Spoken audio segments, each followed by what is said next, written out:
NPA. What the reasons for that is, Chair, maybe the NPA would be best to give us their... But I would imagine that if they impact on you, you investigate, you take your time, you put resources, surely you would have an interest in understanding why is it that after working so hard, there is no movement in having your cases resolved. Yes, sir. As a broad and general picture of what is happening. And I thought, unless if it is with the ACTT, you do investigations guided by prosecutors, isn't it? Indeed. So how then do they take long to make a decision on whether to prosecute or not when your investigation was guided by them? I hear what you say, Chair. And no, indeed, it's a question. I want an answer. Why? No. Why would it be like that? Because you see, the problem we are having will be twofold. One is either you investigators don't investigate properly, or even if you have done so, the prosecutors become the weak link. And how do they do that?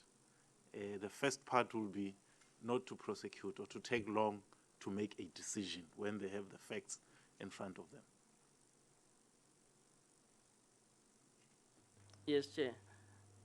Chair, in that regard, it is indeed so that, yes, the case from inception are being dealt with between... Because even the pie chart I referred to, it shows you that the majority of the cases, 67%, are with the prosecutors, which means the investigators have done their work. So the numbers are piling up at prosecution, waiting for a decision before they go to court. Yes, Chair. It's indeed so. And it is a problem, like you said, since from inception, the case is dealt with between prosecutor and IO, so the delay should not be there. And this is an area that we are now at national level. We have ended in strategic partnership between myself and the Special Director of Prosecutions, where we have now taken stock of this count. And these issues should be and will be dealt with between myself and the Special Director. You see, my point is this. We sitting this side, when we go to the public and say, we're fighting corruption, we're doing this and that, the people say, no, you people are doing nothing. We don't see anything happening. It is because somewhere in your bureaucracy there's a bottleneck. And that's why when I started, I said we're on our last leg of having you sitting behind us. But before we do so, we need to clarify issues and be certain that we're actually fighting on the same side. You are not going to shoot us in the back and cause us to fail because of some of these things. Because now I've underlined that as an area of question mark. I'm not saying it is so, but I'm saying in my head, it is a question mark. But maybe let's pass it. I'm sure maybe it will come back at some point, but I'm saying just park it at the back of your mind that from where I'm seated, I'm already having a question mark over how does prosecution assist the processes, and to what extent does it delay and therefore create this prevailing sense that we are not making headways or we are not doing much in terms of fighting corruption. All right, comrades, those were my preliminary thoughts. I want to hear from you. Comrade Kuno, Comrade Mente. Okay. Chairperson, Ross, and then... Before I start, are we going to deal with all the whole presentation or only the municipalities? Let's deal with municipalities and municipal-owned entities. Okay. Yeah. Chairperson, my first question will be, how do you quantify the serious economic offense? And I was reading a document now you know, when ACTT was incepted, it was in 2010. And I hear you taking us to 2008. And I think, Chairperson, we need to feel, I do not, even up to now, I don't feel you working together. I feel that we're dealing with your cases as a unit, Hawks, but not as ACTT altogether, Chairperson. You know, the question of prosecution that we talked about, that was my first question. I wanted to find out, maybe you shouldn't be answering that. NPA should be answering that. How strong is your prosecution exactly? And I think if what the chairperson, what he's talking about, if you work together with the investigations, we won't have the same problems that we had last time when we were looking at the cases that have been finalized and the kind of prosecution that is given to those cases. You know, the 8,000 rands that an employee should be paying as part of their prosecution, and the 9,000 rands, as opposed to the amount of money that they've misused or appropriate or took as part of their as part of corruption. But I also wanted to check, Chairperson, before ACTT, there was a multi-agency working group which was formed by Treasury. I need to know, how do you then link the cases that were there before 2010 when you were incepted to the cases that have been there before? How do you work together? And you know, in the meetings that we've had, I don't hear you talking about that multi-agency working group. What happened to it, and how far do you help each other? Thanks, Chair. No, it's fine. No. Maybe let's get a response and then I'll come to you.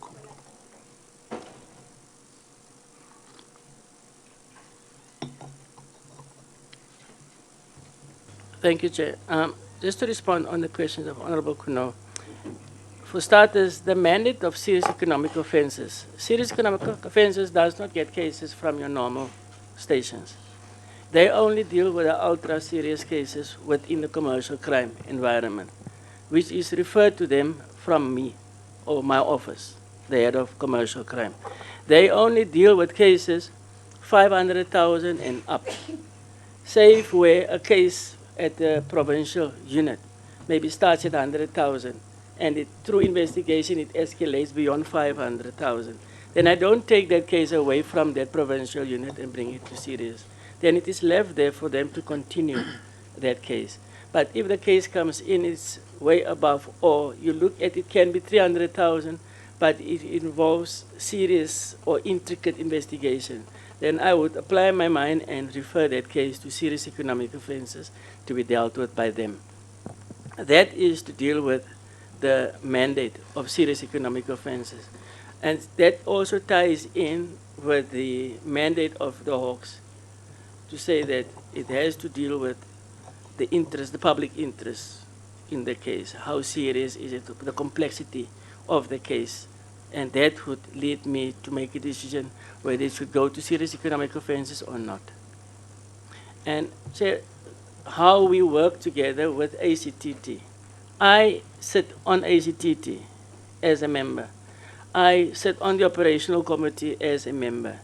Our cases are referred to ACTT. The only difference between us and the amount of cases, our case that are referred to ACTT, our cases is purely fraudulent in nature. ACTT deals more with your corruption cases. Now, there are cases within the commercial environment that deals with corruption, and those cases are taken up within the ACTT environment. But I, as a member, sits there and I am engaged with the teams at, so we do have a very strong working relationship within the ACTT environment. Our cases are dealt there. are referred there, and it's just that we investigate our own cases. It is just from a coordinated point where we refer our cases, and it is accorded priority. We call it PCs, priority crime numbers. It means it has now been taken up within the ACTT environment for coordination and monitoring. So how we work together with the NPA, we do sit with the NPA in the provinces. They have steering committees where the provincial office meets with the NPA within the specialized commercial crime unit environment. And they have their own meetings where issues pertaining to sentencing, like for instance, I have met with prosecutors in the past where I highlighted my dissatisfaction with them, coming from certain aspects where I think maybe Section 105A, these plea agreements, shouldn't have been entered into, or we're not happy with the sentencing or us, but how far can we go to bring the sentencing issue better to the court? There are that level of engagements, but I think we must also understand from a DPCI perspective, it will always be after the fact, because we come in after it has been dealt with at the court, and now we are not happy to see, but this is not a sentence befitting the crime. And then they would explain to us why and to what extent they went in court to try and bring it to the attention of the magistrate for a better sentence or whatever the case may be.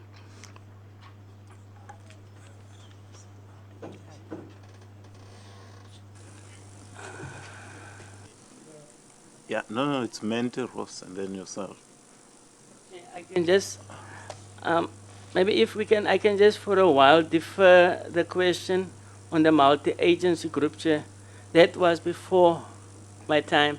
I will have to not take instruction, but confer with my colleagues as to what the composition was and where we are now on that, and then answer later to the honorable member.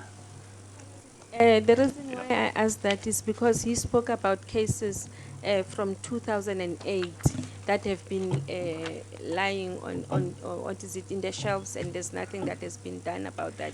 So I wanted to check because I was trying to reason with myself that if how is it possible you got involved from 2010 but you are dealing with those cases. So I thought that maybe there's a way that you are working together with the multi-agency working group. All right. No, that's fine. Comrade Mente? Thank you, Chair. Now, Chair, I have a problem. The 67% that is within prosecutors and the challenges that you have cited. Let me take one challenge, that non-availability of relevant evidential documentation. And that relevant documentation is the only weapon for the prosecutor to pursue the case. Where is the scale? Are these cases simply sent to prosecutors on allegations with no evidence, or is evidence hardcore available?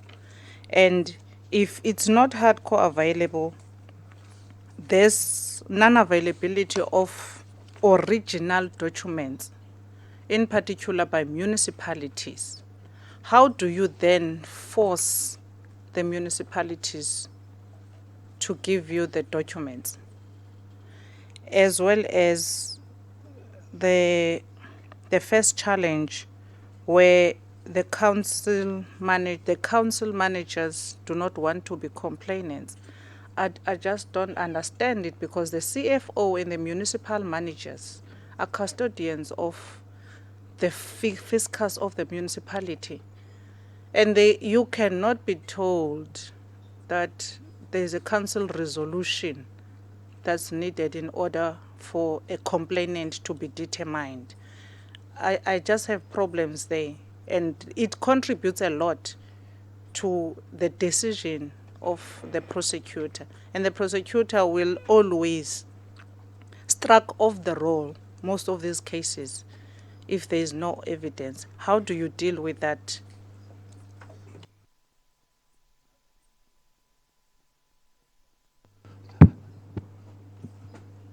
No, let's get a response and then you'll come after it's responded.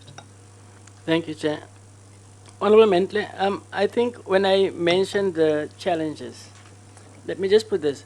The challenges is just challenges in general. It does not reflect to challenges pertaining to this. When a matter is referred to the prosecutor for decision, it is at the end of the investigative cycle where we and the prosecutor are comfortable that the investigation has been completed and they are in a position to make a decision on it. Then, those issues that you raised, Honourable Member, it is true, but let me point out it is rather the exception than the rule, where you may find that you may struggle with documentation not coming to the fore. Councillors may raise the issue of we need a council resolution before we can do ABC. In that case, if we can't get voluntarily to get the documentary evidence we need in our investigations, we follow two routes. It's either we get a search warrant and we go in by force and take the information that we need, or we request it via Section 205, where the person is now compelled to go to court and to provide that evidence that we need to the court, provided they give it to us before the court date comes up. Just a minute. I thought, like I said, we're meeting again, so everybody knows the rules. Switch off your phone. So please, let's switch off our cellular phones. I thought we by now know the rules.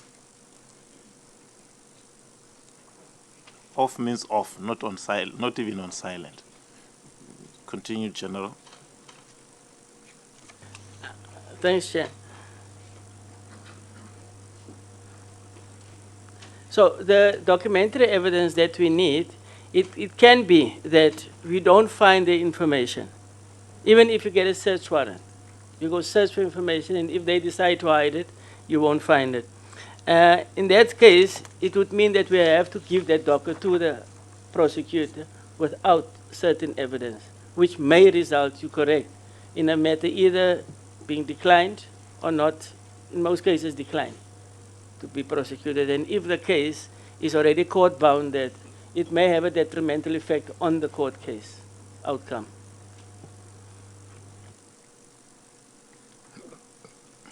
Yes, Ross? Chairperson, I'm actually tempted to take the issue that Honourable Mente has mentioned a little bit further, because in my mind there is the Municipal Finance Management Act and the Public Finance Management Act, and both are very closely related in terms of the responsibilities by the accounting officer. And if you look at Section 86 and 38 of the Public Finance Management Act, it clearly sets out the obligations of the accounting officer to report irregular, fruitless and wasteful expenditure. And then, of course, also Chapter 10, it gives impetus to the criminal offences and what procedures should be followed. But I understand that you say the council don't take the resolutions. Of course they won't take it, but would it not be wise also in your interactions with yourself and you say with the commercial crime prosecutor to include the Auditor General's report? Now, in the Auditor General's report, there's always a management report to management. And if you can also get hold of the management reports, which you will have to follow a legal procedure to get it, you will find all the findings of the AG. That would be very useful and helpful in terms of a successful prosecution. Would you consider that avenue, or are you having engagements with the AG in this regard?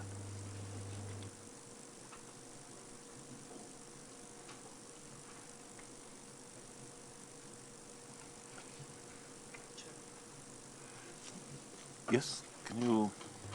Thank you, Chair. Yeah, no, I agree with what the Honourable Member is saying of the obligation in terms of Section 38 of the PFMA or MFMA reference. We do take note of that, but this is only where other members are involved. We do go to the relevant officers, Chair, for the information. And I think if we speak on this just to contextualize this, is where we are struggling to get information.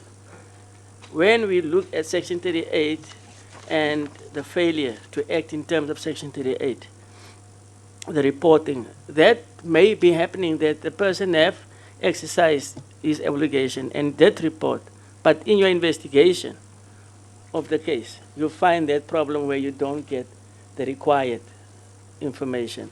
And where the accounting officer have failed to report it, that charge is added onto the case, be it a separate case is open, or if he is involved in this case, then that extra charge is added onto the case.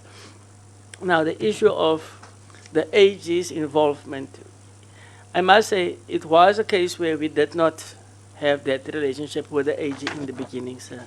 But we are now slowly getting to a point where the relationship with our office and the AG's office is growing to a point where we now can approach them where there is, they don't give us automatic, but where we need information, we can now go to the AG's office and request them, give us this information because we don't get cooperation.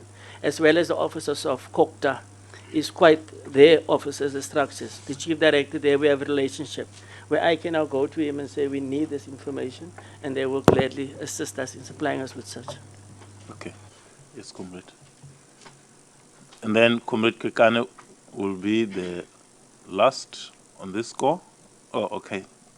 Brataseth, you will be the last, and then I'm sure we now have copies of that other outstanding report, then we can go into it.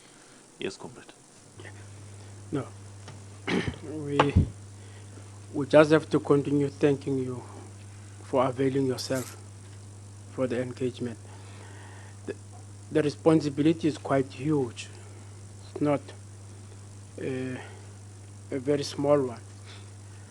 I thought from the start Parliament is interested in this interaction and formulation of clusters so that you could be able to be shaped, to be able to work together with you. Quite clearly in what is reflected that there are greater challenges. And I would have said, Chairperson, if I was in your shoes and pleading with the whole anti-corruption with MEM to say there should be a very detailed discussion that talks about this type of challenges, you see, so that we don't view them as weaknesses, but as more intensive, broader political discussion amongst yourselves, that how do we work together to be able to improve for the sake of services to our people, you see, because we like it or we don't like it, that's what Popo Molife is trying to bring now into the public sphere, that the anti-corruption unit is ineffective and all those things. Right, there's weaknesses in how we approach the thing, but Parliament we have tend to say, let's find a working relationship so that you could talk to these issues ourselves, you see. Because security is not what it is and what it was before, you see. There's a bigger challenge. For us to fight corruption is a determination, and we are working hard to fight corruption. And you are the operators who are supposed to make it possible. And you are dealing with a public that is quite tired, you see this thing. If you allow the processes that are talking to, practically the public is not showing interest to that. They want us to be able to put hands together and be seen to fight corruption. Now this process is very long if you listen to it, and it's not going to be able to get us to get into the real cases that are confronting us. We do know for a matter of fact that local government is not an easy environment at this particular moment. And it's true what are reflective of them, because even with us at national, to try to reach out to them to be able to help them in this particular environment is very challenging. And we thought that we'll all work together to enter those spheres where we think we've got greatest challenges for the sake of our own people, because when services are not happening at the local government level, they become very challengeful, you see, and when allegations spring all over that there's corruption and you can't put your finger into this thing, our public doesn't understand this type of a process, and it becomes very challengeful to all of us. And we thought that the anti-corruption unit must use Parliament to be able to engage so that we begin identifying where there are policy matters. If it's not policy matters, it's administrative. Let's get to that detail. Let's engage each other, and let's find so that as legislators we could immediately put our fingers and on the issues itself, so that we could be able to help you to achieve your goals. You see, but South Africans are very tired, and they are weary. I'm telling you, as you are talking, I'm sure wherever they are watching from, they say, there they go. There's no solution to resolve the issues of crime, you see, and the issues of corruption. And more than that, in detail, when I'm reading this report, it doesn't take politicians out of the space, you see that thing. Our concern always has been that those that are involved in the bigger issues of crime seems to be enjoying the environment of where legislation and the administration is not able to meet to resolve this particular one. And we thought that the ATCC could be that type of a forum where we talk to each other and we give us the weaknesses, and legislators are being encouraged to improve the legislation even for your own sake. It's worse when it comes to resources. It's adding to the problems that they're seated with here. And I'm just saying, Chairperson, in my remark that we must find each other fundamentally, quite clearly. At the next round, which will be your last round, you would then have to bring the executive in to come and account properly that what is the intention. It can't be just merely administrative. There must be a political reason that they have so that you can all advance, you see. Because issues of security are not easy as they are being presented. There are issues of human security. But if development versus security is not being handled properly, we're going to run into problems, you see. And I mean, if you listen to Popo sentimentally, he talks about how PRASA, the transport, could be able to assist our people, but our security agencies are not ready to tackle that type of a crime, you see. And now it reflects back. You see, if you listen to this, it seems as if there is a bigger problem. But we have taken a collective responsibility as parliamentarians to work with you to be able to get to that level where we can be able to resolve some of the matters. It's not an engagement of just attacking, but also to get and find solutions together. And there seems to be a bigger problem to this environment. I would have preferred, or I will still encourage, that let there be a broader engagement amongst yourselves to resolve some of the challenges. And then out of that, we can then go to the executive and ask them to come and account to Parliament in assistance of how we get these things to be resolved, Chairperson. Okay. I would leave it at that moment. All right. Brother Seth? No. Kekane, and then it will be you. This statement was too long. It was mine. No, Chair, mine is just a smaller question. The presenter earlier on spoke about the non-cooperation, particularly on the issue of the complainants. And that becomes the core of the case. Now, how do you deal with that situation? Because investigators can investigate. But if there's nobody who's prepared to come, that is upfront, and be a complainant, then automatically there's no case. Now, my question is, how do you deal with that situation? Because you often find such situations where people are not prepared, that is to come up and say, I'm prepared, that is to be a complainant. I can indicate that is some cases that I dealt with whilst I was still in the municipality, particularly on the issue of ESCOM and cables, where ESCOM officials would go out, arrest people, that is for interfering with a cable, and only to find that there is no one that is who is prepared to come up, that is from ESCOM side, and say, I am, that is a complainant. And the prosecutor would then throw that case out of court. Now my question is, how do you deal with that situation? Thanks, Chair. Honorable Kakana, in that sense, it does happen that from time to time we get to the point where we have to, because for me, I go straight to, now it does not, I do not do that function now, but when I used to be in the provincial office, I would go to those municipal officers, be it the mayor or whoever, and make them alert of their responsibilities in terms of Section 34 of the Act, because it says that they have an obligation to report this crime. And it is their obligation whether they delegate somebody else to do the reporting. And if this municipality, until a specific date, does not come to us with a complainant to complain about this, I would keep that accounting officer legally obligated, and we can charge them for failing to report this crime to the relevant reporting officer.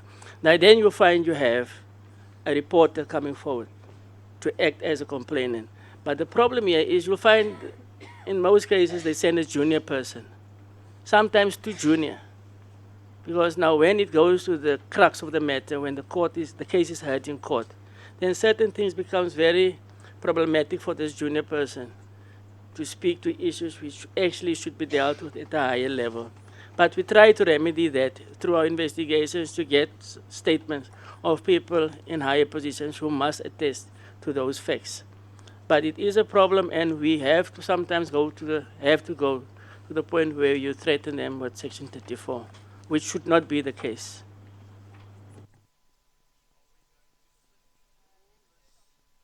Brother Seth?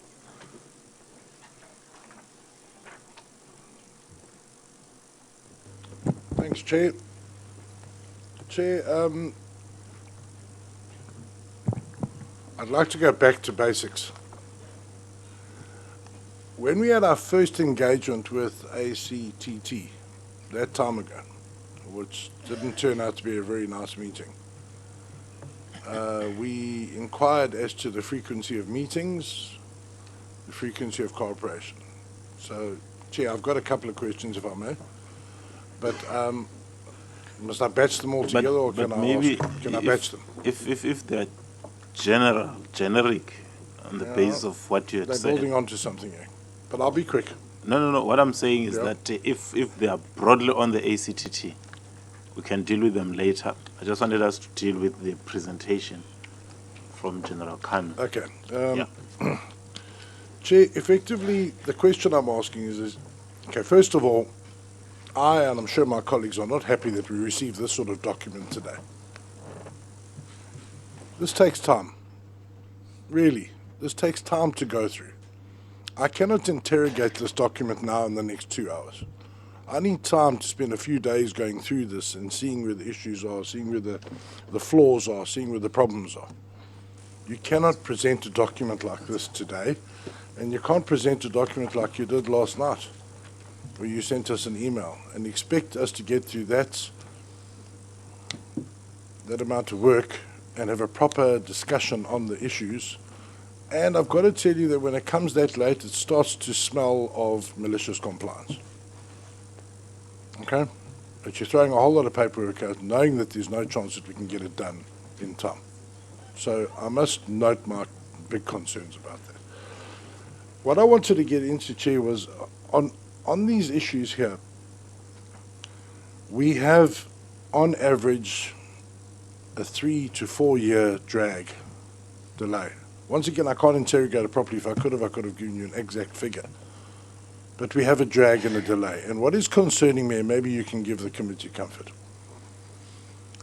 the entire idea of this engagement is about consequence management, that we could work with you to make sure that things are happening. And we still get the feeling and the impression that it's not happening and it's taking time to happen. Or it may be happening, but it's taking time. I've had a query this morning from an NGO who's asked me about 2 matters that were reported in the last year, the last 18 months, to the Hawks, and they've received no feedback. Okay, and that's indicative. So my question is once again, what mechanisms are you putting in place to make sure that you speed up priority cases? Do you have guidelines for priority cases? Financial guidelines over a certain amount of contraventions of the various Treasury regulations, PFMA, MFMA, Prevention of Corrupt Activities Act, etc., etc. In other words, a set of requirements saying, right, that is a priority case. And when we get one of those, we put all the assets into that case and we finalize it quickly and efficiently so we can show the South African public, you do this, you're going to be dealt with swiftly and severely. That's my question. Are we getting there? Because it appears from a document like this and others that you're still having this lag. What are we doing to combat that? And then, Chair, the question I wanted to ask right in the beginning is that lag seems to point to a lack of what we discovered in our first meeting is, are you meeting regularly? Are you seeing, are you having face-to-face time? And if you are, do you have minutes of those meetings? Do you have agendas? Have you improved at all since our last very unfortunate engagement in terms of your frequency of meetings and matters you're discussing that? Because I'm not really seeing a huge, day and night improvement in the amount of matters being done. And I'm still waiting to see a high-level official or a high-level politician be put in handcuffs and taken to jail. But it's happening all the time.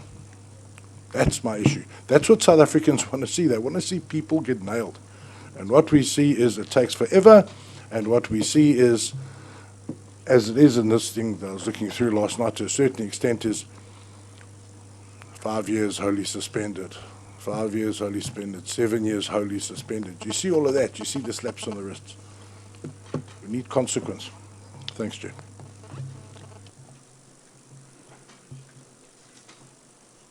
Yeah, briefly, I want us to. Briefly, Chairperson, maybe my last question on challenges. The main thing about the challenges is that they can't get documentation. And General earlier on said that I thought Chairperson, I lip read somebody. So if you're not looking at me, I think that you're not listening. The main challenges is that they can't get information that they need from whoever, the officials and that. And you said that at times you have to apply Section 34 of the Criminal Act, and I went through that. Now my question is that why are you not applying that? Because it's your main challenge, and there's a say, Ekasi, if prosecution, if investigation is not strong enough, then the prosecution will not do justice towards the investigations. So I'm just saying, Chairperson, why is it problematic for you to go through Section 34? And, just linked to what Comrade Tim there has said, I really need to know, we don't get a sense of how you are working. I mean, we've been in interactions for a lot of meetings already, Chairperson, but we don't feel on how they are dealing with issues. If they are, I think at some stage we need to see the cases that they are on backlog with, and just see what is the real problem, so that as legislators, if there's anything that we need to amend in any act that we have passed in Parliament, then we need to do that. And I really want to know this multi-agency, how do you link your work with them? Because it's past experiences, it's past cases that you have already dealt with. How do you then link with them and make sure that at the end of the day we deal with corruption? But Chairperson, the last question with that, the corruption and what you are dealing with, which is a good job. When are we going to start dealing with cases that happened before 1994? I know it's not your task because you came into, you started in 2010 by the president. But I think that, there's a stage that we need to deal with that. And we need to deal with private cases, private companies as well, Chairperson, at some stage. All right. I know maybe it won't be for this committee, but just for us to say, anyone who's a criminal, we are, Parliament is together with anti-corruption task team, we are committed to make sure that they go to jail and pay for the crimes that they've committed. All right. And we're not feeling that. Thanks, Chair. All right, General, and after that, will then now go to the other report that we had put on hold on the departments, seeing that we now have the copies. Sorry, Chair. Are any of my questions going to get answered, or are we going to park Yeah. it till later? Must I revive them later? No. Will I remember the questions? I'm saying he responds to the questions, and when he's done with the questions, then go to the other report. Thank you. Sure. Thanks, Chair. Now, to get back to the honourable member's question, and I think the honourable member spoke on issues, but I'm just going to get to the area where he spoke to my presentation. And the question that he rose, that came up was the issue of the delay, consequence management, what are we doing about it?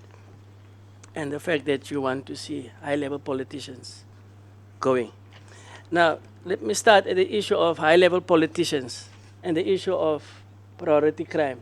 As far as we as the DPCI is concerned, we deal with criminal cases.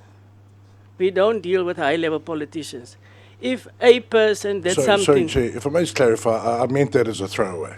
I'm not saying I want it's to see fine. people dragged off the ground. I'm just saying the South African public hear about corruption all the time. They want to see some consequence. That's all I'm saying. Please, let's not get distracted. I apologize for that. No problem, sir. I was going there.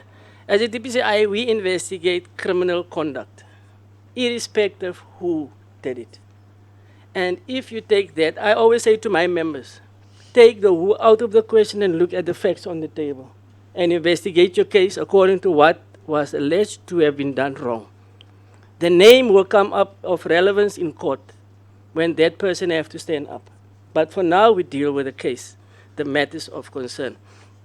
And yes, there is a delay in investigations, like I said earlier, and we are mindful of it, and the public are suffering as a result of our delay, because justice delayed is justice denied.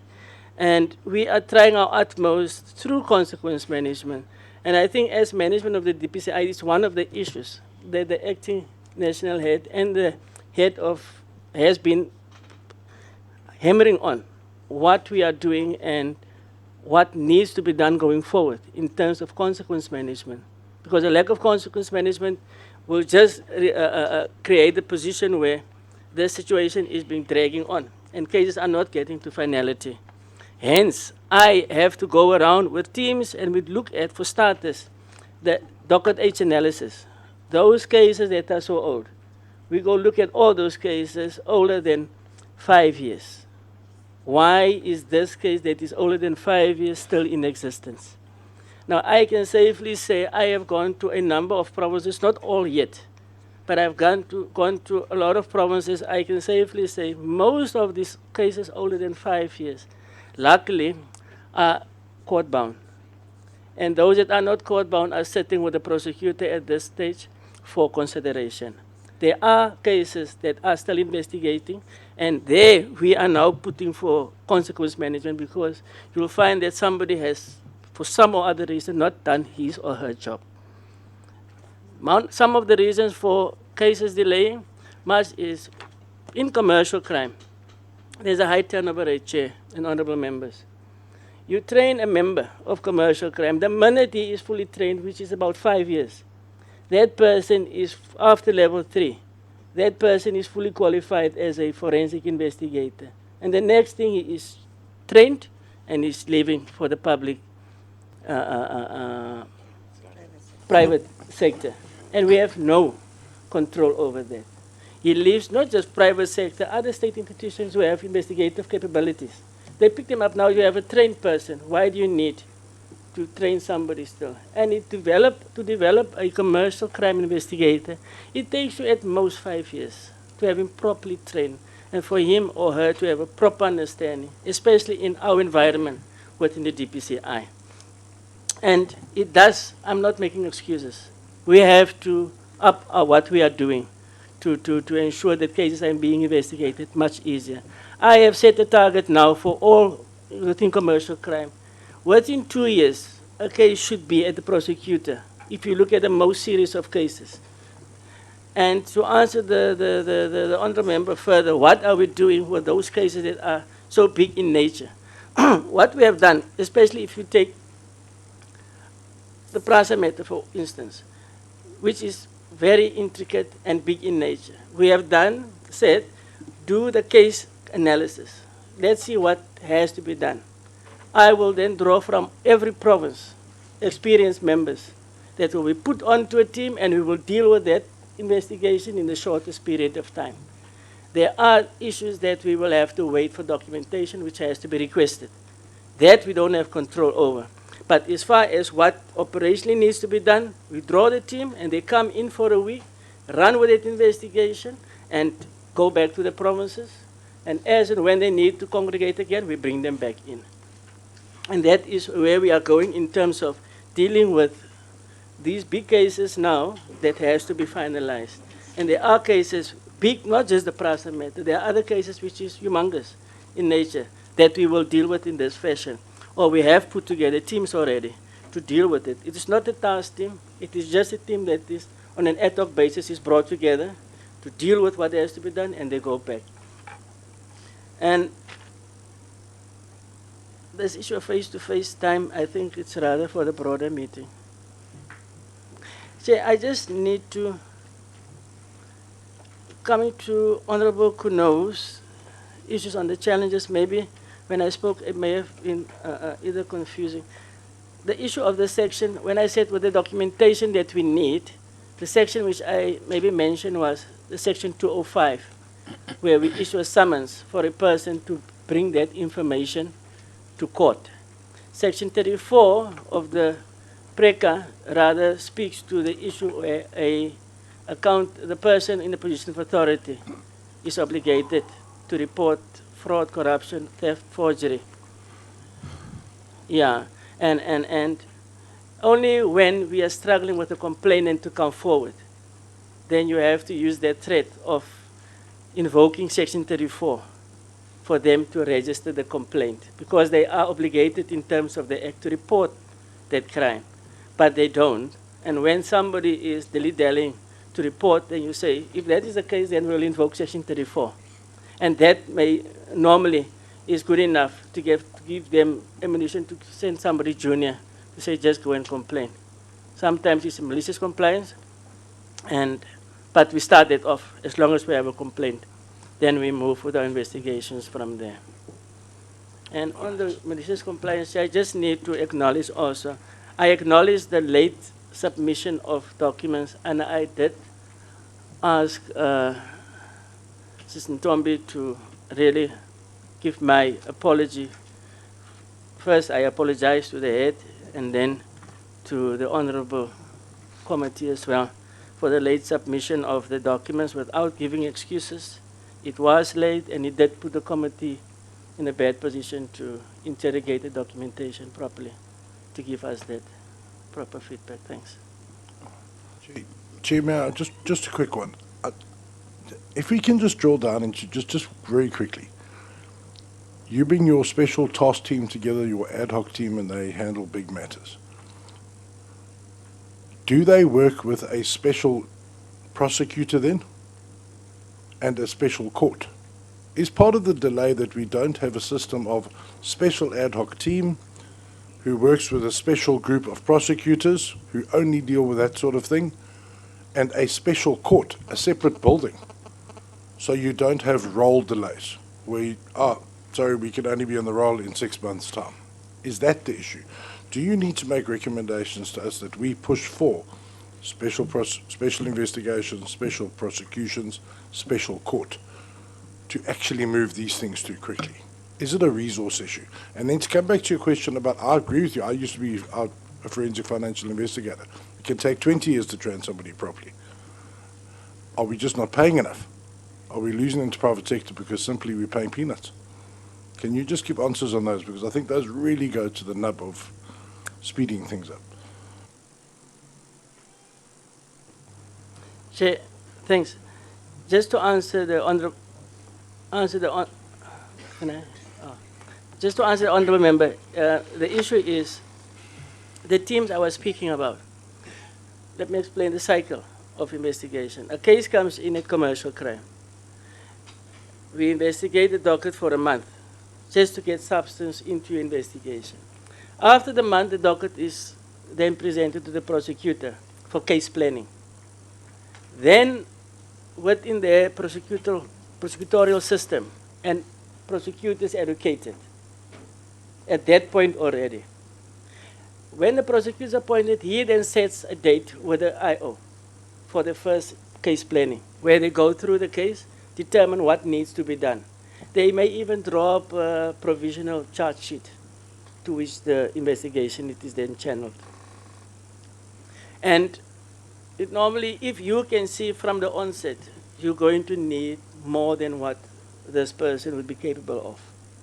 And coming from my position that I said, no case should take longer than 2 years to finalize. It's at that point, there's no special task team brought together. The team that is brought together is to assist the assigned investigator in dealing with this case in a more expedient manner in lesser time.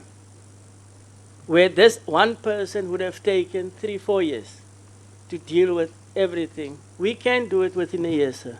And I'm saying can do it within a year with this team.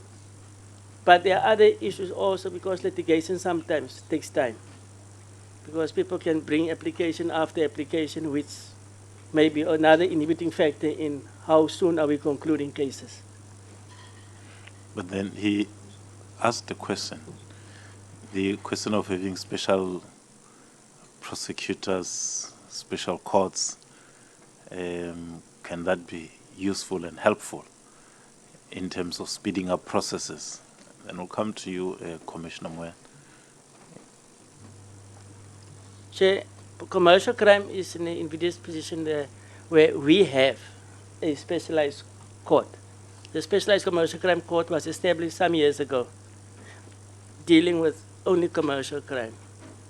And Sorry, Chair, I'm more than familiar with Special Commercial Crimes Unit. I've been there. I know what we're doing. I'm talking about another court. Do we need to create another special court that deals with high-level, high-priority matters like the PROSA matter, not your normal serious commercial crimes unit cases, the stuff that's above? I'm asking the question, do we need that, and do we need to pay investigators properly? That's all I'm asking. Do we need a new structure, sir? That's the question. Chair, I think creating structure upon structure is not in my environment. What I can say in trying to answer the honourable member's question is that creating another court, I don't know. But it depends on the prosecution, who must then make an evaluation of the case and say. Point of order. Why don't you just say, sir, it's not your responsibility and leave it to those that are responsible, rather than deliberating and keep on guessing. Because the more you guess, the more you're getting us to be interested. If it's not your responsibility, just explain to the member it's not your responsibility. And those that are responsible will answer for the question itself. All right. Then I will leave it there, Chair. No, that's fine. I do think, well, to me, your question is relevant.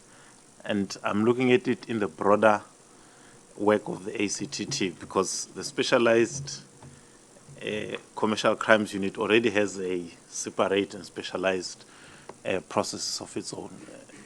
It's a question I'm interested in as well, and I was going to raise. Commissioner Moya? Thanks, Chair. I want to respond to the question that has been raised by an honourable member, the skills issue and the retention thereof. I think this question needs a very incisive approach, because it's a problem that we face across the whole of government. And indeed, if we are not going to address it and speak openly about it, then we are denuding the state of the capability to deal with substantive issues. Now, if it takes 5 years to train a very qualified prosecutor, the same applies in other fields that I may not want to get into. The question that begs to be answered, which is rhetoric, which you have raised, is it the question of resources or the amount of money that we pay? I think as a South African government, we need to be able to review as to whether we are creating the state wherein when people join it, they see it as a preferred employer and they stay the course. Because the ability of the state to be able to discharge its responsibility is based and premised on the quality of work that will come from those that you have employed and entrusted with the responsibility to deal with the matters that you are raising with us today. Now, the fundamental question is, do we have the wherewithal in terms of paying that which the competition in the private sector is requisite of? That's another issue. Because then you find yourself in the vortex of problems that people will hypen the case and say, I have been given an offer, can you match it? And then I can say it, my colleague from FIC, the DG from Justice and Constitutional, we have all similar problems. The same applies to all those who sit here. I think it is about time that we review as to how we can make civil servants feel that they are cared for. Because the issue of corruption also creeps in precisely because people feel that they are not paid sufficiently in order to meet certain requirements. But I think, Chair, it is important, in my perspective, we also face a similar problem. Because for me to have a taxpayer, a tax practitioner, a tax expert in my field, it takes a long time. They go through a process. And we've become what you call a breeding ground where people poach without any fear. And therefore we are constrained by the levels of remuneration. But it should not be, because therefore we go back into the issue of the wage bill which the state is facing as a problem. So it's a conundrum, it's a catch-22 issue. But certainly sitting here, we have a responsibility as senior officials to have a line of accountability that seeks to respond to some of these issues without people even thinking to try and spin anything, but speak truly to the issues that we face. And I think that's an issue that we request Parliament and this committee to assist us. We don't have the solution, but I think the question that you are raising is precisely because you see that there's a problem here. Thank you, Chair. All right. I had wanted General Kana to deal with the other report. Now, DG, or maybe let me hear Hlengwa, and then I'll give you. I hope he's not going to raise issues that have a multiplier effect, or your response, DG. Yes, Hlengwa. Chair, thanks. I feel like you're making me walk a tightrope. You know, Chair, just that the issue's been raised now by Commissioner Moyane on the capacity. And yesterday, the Minister of Finance signed into law, the guidelines for FICA. And in our last interaction, I had asked about where we were with FICA. And now I'm just raising that, Chair, within that broader understanding, what are the implications now? The state's capability and capacity to actually be able to implement FICA in a satisfactory manner, and the cost factors involved, and so that we can assist FICA grow and become exactly what it has been intended. So it's actually, Chair, a follow-up from the previous meeting, Uguti, since in light of yesterday's developments, what would be the next step, and what can we expect as far as FICA is concerned? Thanks, Chair. All right. FICA men, just note it. We will deal with it at the tail end. Otherwise, it will raise other questions, new questions arising out of your response.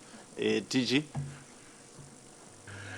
Chairperson, thank you very much. There is a question raised today, which question was raised the last time I was here, regarding the need or otherwise for specialist courts. And I recall that it was Honorable Member Smith that raised the question, and I answered it, but it came back again, but I suppose from a member who wasn't present on that occasion. If it is okay, I'm willing to repeat that response, Chairperson. May I? Okay. I did say on that occasion that in the midst of the overwhelming number of cases that are spoken of, some reported on matters of corruption. It is indeed a tempting proposition to talk about the need for specialist courts. But we have taken a view as the Department of Justice, and I think this is a view now shared by Cabinet, that we shouldn't be talking about the establishment of specialist courts, but that in fact we should, throughout relevant courts in the country, set up dedicated courts rather than set up specialist courts. And these dedicated courts can be set up anywhere by means of legislation that Parliament can pass. We can in fact set up those courts anywhere, but they're not specialist courts. You will be aware that today even the Labour Court considers itself to be sitting also as a high court. It does entertain other matters other than labour matters, which means that there is an increasing consciousness on the part of the courts that they can't simply deal with particular issues.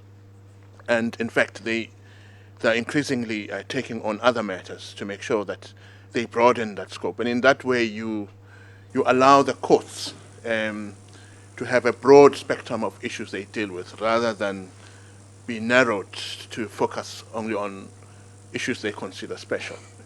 Thank you, Chairperson. All right. That response is noted. But General Kanu, can we just deal with the last part of your presentation on government departments?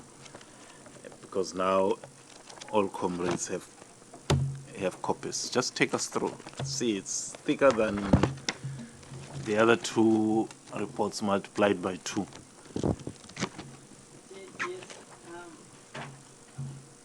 Sorry, Chair. Chair, yes, I think I apologize in the beginning because I seem to have left out the slide consolidating this picture, whereby I say so many cases on hand, so many cases to court. That slide, unfortunately, I do not have, and I doubt whether the members are in possession with it. What I can say here, Chair, is I do not unfortunately have that picture with me. And I can maybe get it quickly, but I don't have it here with me now. But what we have is there's 350 cases for the government. Just a minute, you can get it quickly from the office. Yes, I can ask them to mail it to me quickly. But that is just to say consolidated picture. So many cases on hand, we have the number of cases. That is to court, that is to the prosecutor for decision. That's all that's not here. All right. Can we...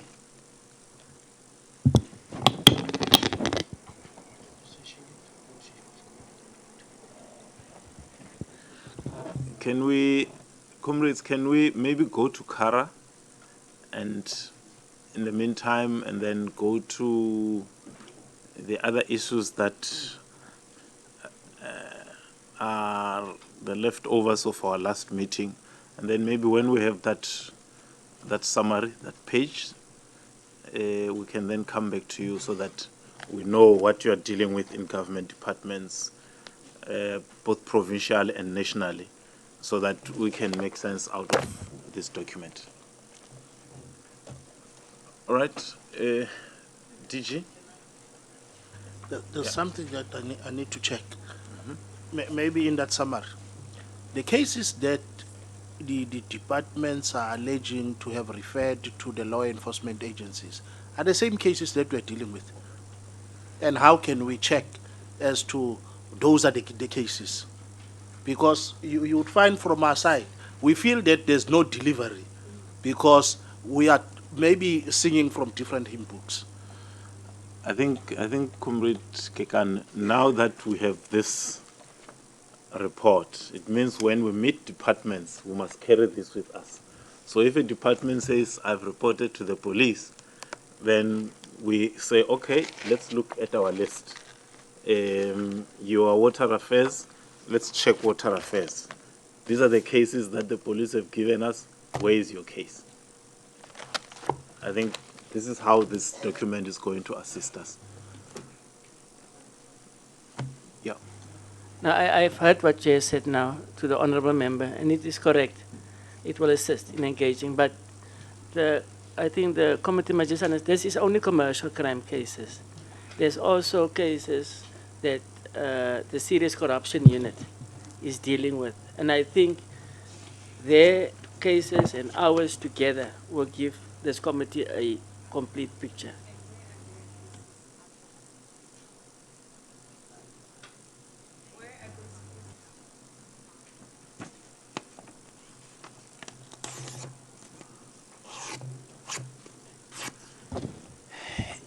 Yeah, I think, Comrade Kekan,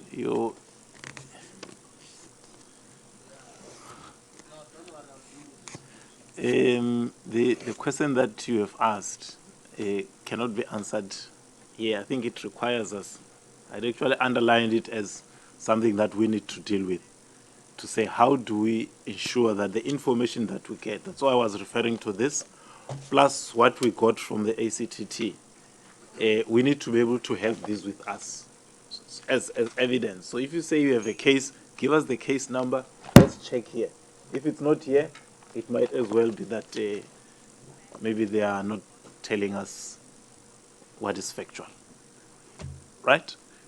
Can I hand over to, just sort out that part whilst I hand over to DG Madonsela.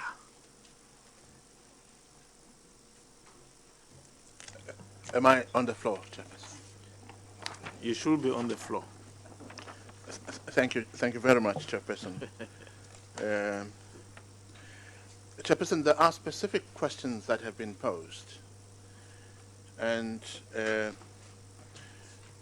those are the only questions I will deal with at this stage, and await follow-up questions from members of the committee. Comrades, look at the letter we sent to the ACTT. I think the first two questions relate to CARA, and that is what he will be dealing with. The Commercial Criminal Asset Recovery Account. I'm saying this letter that I had sent to, which we are supposed to be all of us having. I'm saying the first two questions in the letter, it is what he is going to be talking to. Indeed, Chairperson, thank you very much. The first question is, how is the Criminal Assets Recovery Committee constituted, and records of its functioning? The committee, Chairperson, is established in terms of Section 65 of the Prevention of Organized Crime Act, number 121 of 1998. In terms of that section, specifically subsection 2, indicates that the committee comprises of the Minister of Justice, who will serve as chairperson of that committee, the Minister of then Safety and Security, today Police, the Minister of Finance, and the National Director of Public Prosecutions. And if necessary, the Minister of Justice can also designate 2 other persons to form part of that committee.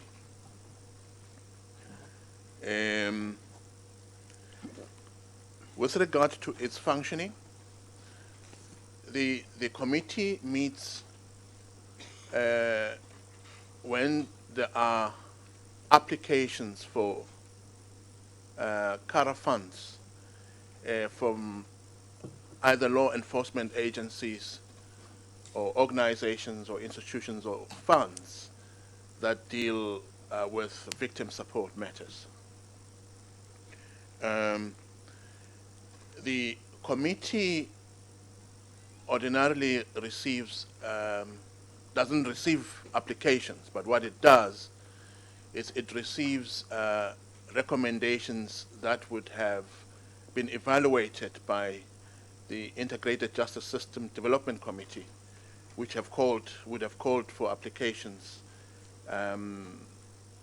in a particular year. And once that committee has evaluated that, it makes provisional recommendations to the committee. The committee then, upon being served with such requests and preliminary recommendations, it then considers those against available funds, but also related to the grant management policy, which talks about which organizations or government entities are eligible to receive such funding on application. And once they have made a determination as to which organizations or law enforcement agencies are eligible and have ascertained the availability of such funds in the account, the committee would then make a recommendation to Cabinet. Then, upon satisfying itself that an allocation is warranted, Cabinet would then make a decision in the affirmative. Of course, if it is not satisfied, it can also reject an application. And in that way, then the allocations, if approved, would then be made available to the relevant law enforcement agency or organization or institution. I may say, Chairperson, that there is a related question. Question number 2 talks about the displacement model. So when you say disbursement, I must say I battled with the notion of displacement, but I'm happy now that this has been clarified, and that's how I chose to understand it, Chairperson. The disbursement model of CARA funds and how much has been disposed of, to whom, and I mean in the last 3 financial years.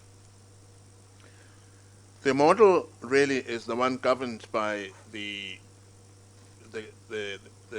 grant management policy I've just referred to, which focuses primarily, as I said, on 2 types of institutions: law enforcement agencies on the one hand, and victim support organizations or funds or institutions on the other. And each year, organizations are invited to make applications. And if there are organizations or law enforcement agencies that have a need, they would make such an application, and it would be considered in the normal course in accordance with the process I've outlined.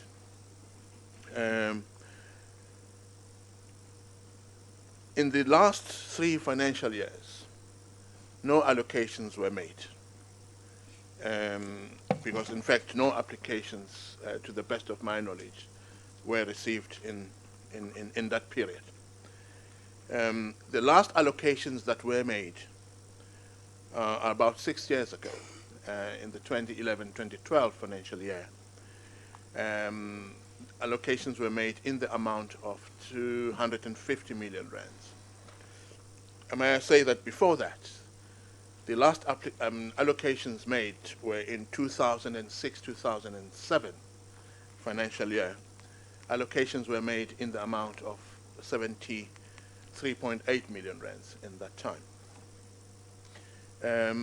I'm not sure if members of the committee have the copy of the presentation. The slides I'm speaking to specifically in that presentation are slide number... Just a minute. So it's only me who does not have it.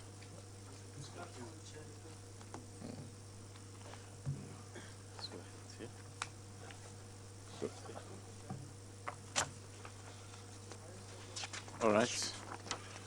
So the answer to fine. the first question, Chairperson, is on slide number 5, which I hope I have dispensed with satisfactorily.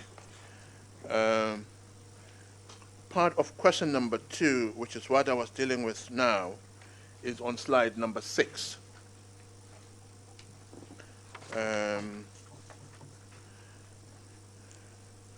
That the last allocation was done in 2011-2012 in the amount of 250 million rands. Perhaps I should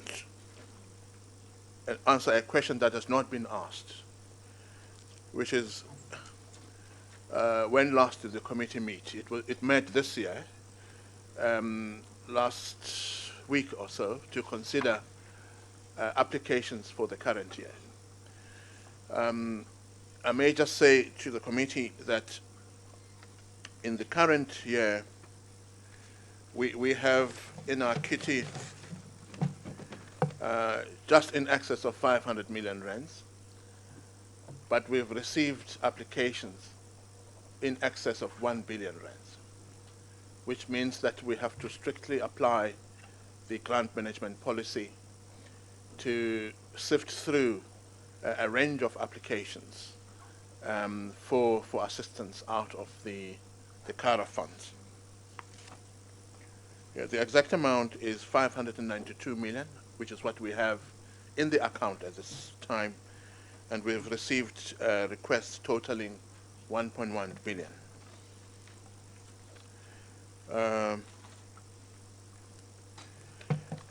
Chairperson, on slide number 8, this is where you will see the allocations that we've made in 2006 to the Department of Social Development. The amounts are indicated on the extreme right column. The National Prosecuting Authority, the South African Revenue Services, as well as the South African Police Services. And the purpose for which the funding was granted is indicated in the middle column, which is headed Purpose of the Project. And on slide number 9, this is where the allocations for 2011-2012 financial year were made, totaling 250 million. And on slide number 10, honorable members will see how the allocations were made. The extreme column, right column, indicates the amount, and on the serial numbers 1 to 6, these are the different departments / institutions to which allocations were made by Cabinet on the recommendation of the Committee of Ministers, supported by the National Director of Public Prosecutions. And the middle column indicates also the purpose of the project. And these are self-explanatory. The Department of Social Development focuses primarily on victims of crime, funding the shelters. The Department of Justice was also focusing on domestic violence and victim support. The Department of Correctional Services was focusing on the establishment of parole boards. The South African Police Services was focusing on the re-establishment of victim-friendly facilities in the number of their police stations. And the National Prosecuting Authority has been funding the curator expenses for high-profile cases. On slide number 11, Chairperson, we indicate how those funds have been utilized. As the bottom line indicates, Chairperson, of what has been allocated, the amount that has been utilized is indicated there. We are still continuing to receive reports on monies from the various entities to which allocations have been made with regard to the continued utilization of those funds. When the ministers consider the requests in the current year, they will also take those current, or rather existing allocations into account in support of efforts to fight crime and to support the victims of crime. Chairperson, I will pause here for now to field whatever additional questions honorable members might have. Thank you. All right. Thanks very much. Comrades, is there any follow-up question on the CARA account? There we are. How much money was allocated to who? How it was used? No, how much was used? How much was not used? How much do we have currently in that account? Any questions, or should we pass this one? Clear, and it can't be that we have a report in front of us and there's no question. There has to be a question somehow. Huh? This will be a first.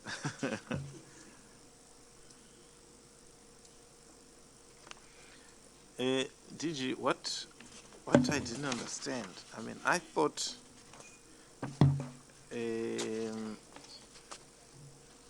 at the beginning you were saying that the last allocation was done in 2006, 2007. No, I said the last was 2011, 2012. The question was, what were the allocations in the last 3 financial years? And the answer is nothing. But then I volunteered information about the fact that 6 years ago we did make an allocation. What does making an allocation mean? You receive applications because, Chairperson, as I did say, the Integrated Justice System Development Committee calls for applications each year. And departments with needs then submit applications.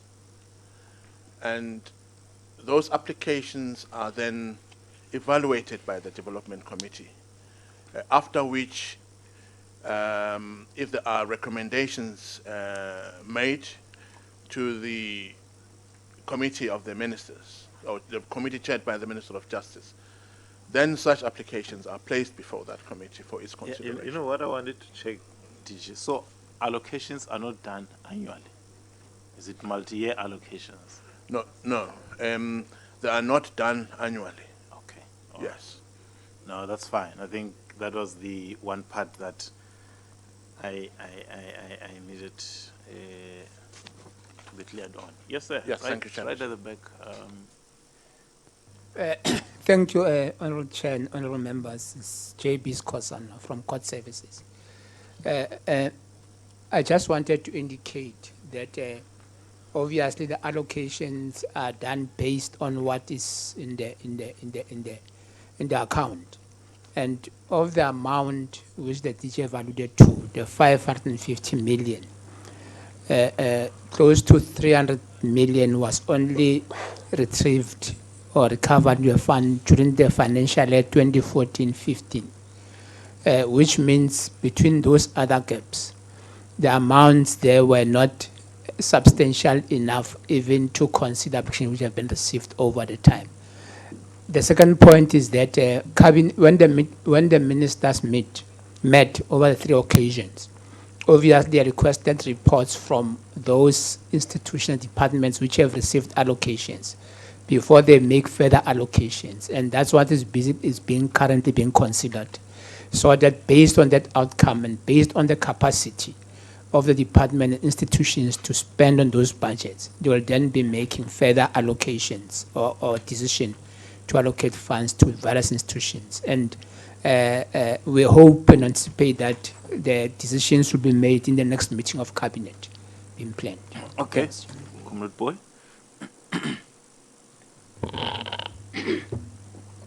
Good morning, sir.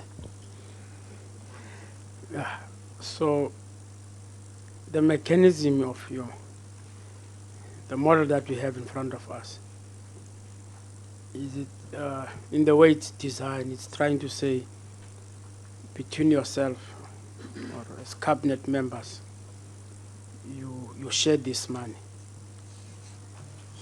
Yanikezelana in the more, this is how much that I've got 25,000, come and take your 10,000. No parliamentary and accountability is involved. How do you account? I would assume this is the public's money, it's not your money. How do you do that? Because, I mean, and how transparent is this system? Because it seems as if that's why it can be there for the coming 6 years. Nobody knows about it, the ordinary people. And does it go to the parliamentary committee? That would be a funny type of creation of that type of, because we learn from these systems because they've got implications that's where corrupt practices can enter, where we don't have any knowledge about this thing. Just give us a sense about accountability, sir.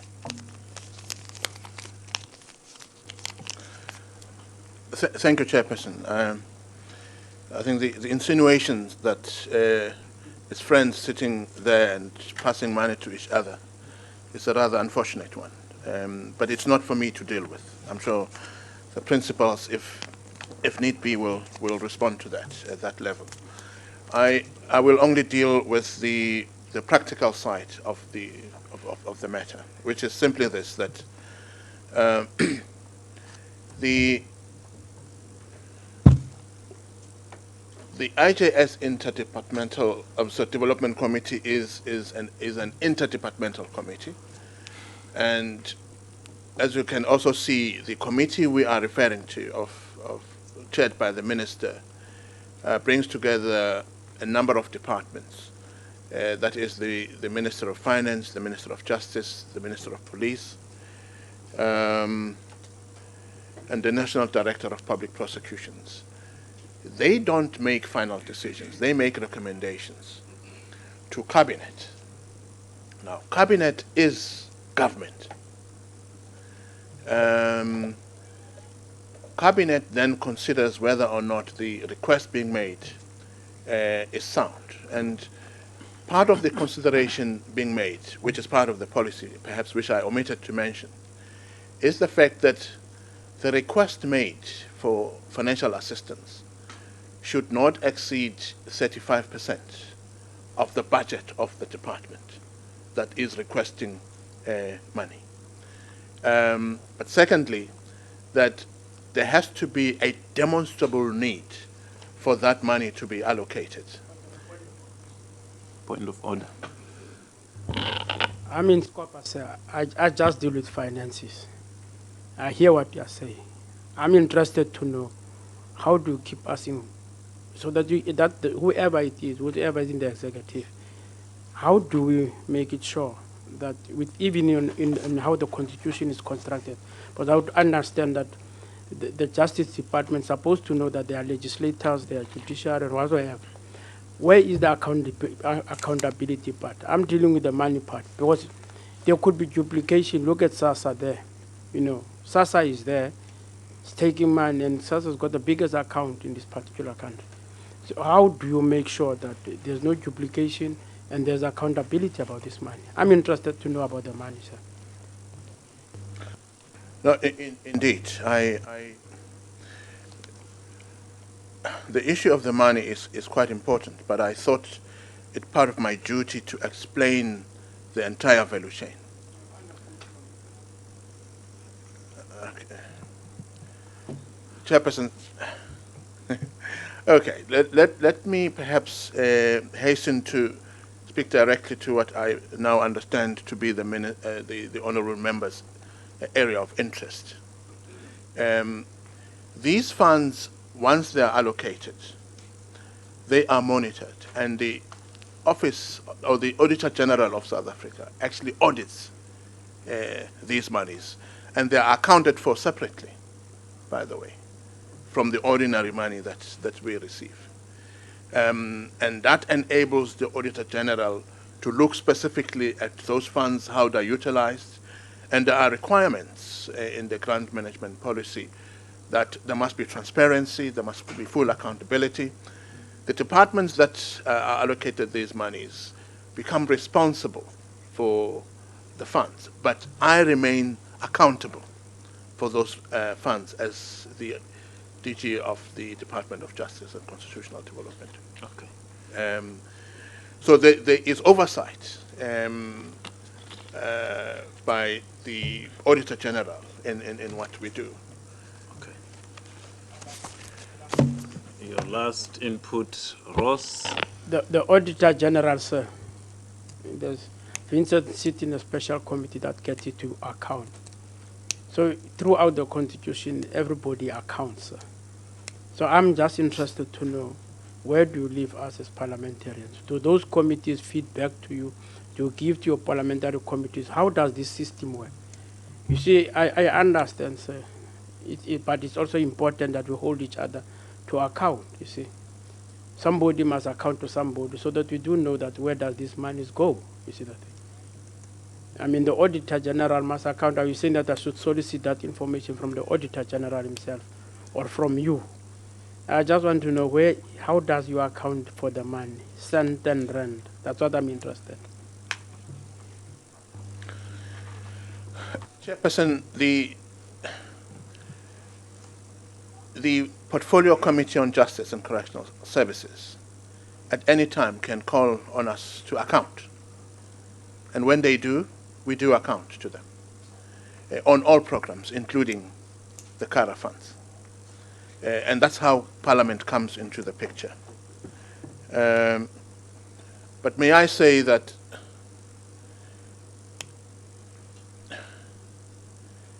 if for an example, it is the view of this committee to have Parliament have a more direct role rather than rely on institutions such as the Auditor General of South Africa, perhaps a firm proposal can be made and considered. But at this stage, I thought that the people of South Africa are placing a great deal of reliance on the work of a very credible institution called the Auditor General of South Africa. And then that office does account to Parliament. I also account directly to Parliament on these funds. My annual report sets out very clearly what funds have been allocated, and then I account through that to Parliament. All right. Yeah. Okay. I don't know how else one. No. I actually thought you would say it is part of our annual report, because I think that's the question that is the substance of his question. Where and how do we locate accountability for that account in the work of the department? So, but I think that is taken care of. But you must know that for 6 years those funds were lying there. They're not being used. You see. It means that there's a gap within accountability. And we should always be concerned as parliamentarians when it comes to such an environment. We should never leave it just like that. That's why I'm trying to get more deeper into the matter. Last time, 2011, 2012, that was the last allocation until now. Thank you, Chairperson. I thought my colleague who seated behind me tried to explain the fact that, by the way, this is not money from the revenue fund. It's not allocated to CARA. Yeah. It remains the South African people's Chairperson, money. if I may, please. Yeah, no, it's fine. Excellent. Yeah. This is money that is recovered from time to time from the proceeds of crime. So it's not always available to be allocated. And my colleague did indicate that of the 592 that we now have available, about 400 odd of it was only recovered in the 2014-15 financial year, which means it is now available. There are times when there isn't enough money available to make allocations. So it's not really a case that money is sitting there idle. And not being allocated. Yeah, Okay. not being allocated. Yeah, that's fine. Ross? Chairperson, in part, my questions were answered. I think I was quite concerned exactly because it's a sort of a grant funding. You recover it. It's not from the National Revenue Fund. Now, that's understood. I didn't know that before the time. So the source of the funding is now explained, and that clarifies a lot of issues. But certainly, it's a sort of a grant funding to different departments also because, as you correctly said, it is also emergency funding, if needed, to say that. And does that emergency funding also reflect in the audited statements of the departments with the recipients? Of course, it should. And then from your point of view, it's also in your department as an expense in terms of the funding. No, that's all. All right. Professor?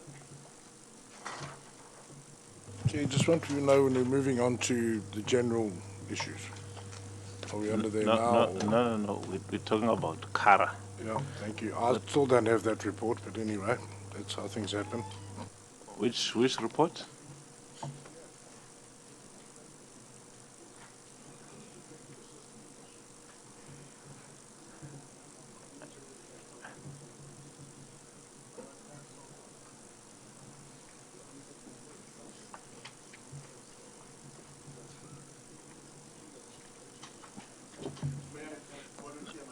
No, he says it's too late.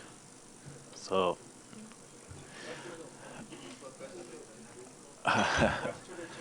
all right. Now it's Tim.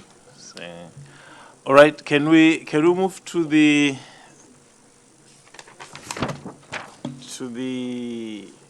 question 3, 4, and 5? Yeah, I'm coming back to you. Thanks, Honorable Chair. I first have to make an apology for Advocate Sean Abrams, who couldn't be here today, but is represented by Advocate Mkhatla from NPA. She will take us through the specific questions that are reflected here. There. All right. Wow. If you could be somewhere closer.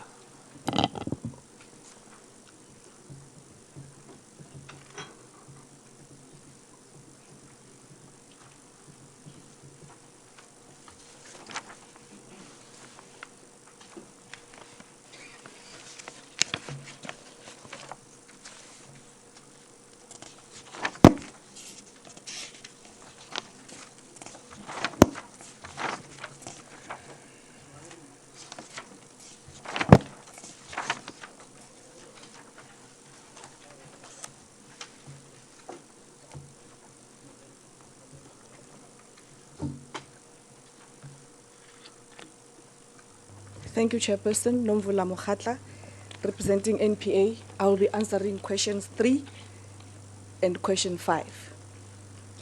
Question 3A, you have asked for how many of the cases did we have plea bargains. It's 41 cases. And on the presentation, you'll see that from pages, what was the lady's last page? From page then 13 or page 12, right up to page 48. Those are the cases that were presented, Chair, to the last meeting on the 23rd of May, which were presented as finalized cases. There were 42 cases. This is now answering question 5. There were 42 cases all in all that were finalized, that were received.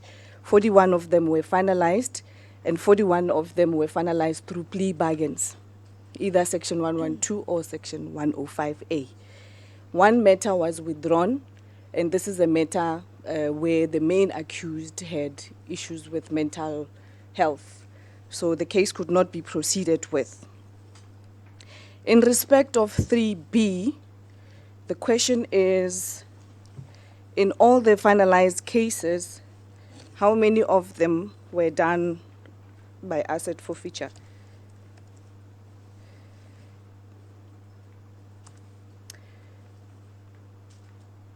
In each of the cases, which of the finalized cases also involved the attachment of assets through asset forfeiture. There were 12 cases, and the 12 cases, Chair, are reflected on slide 49, 50, and 51. These are the cases that were presented last time, Chair, where the question was, where is AFU's involvement?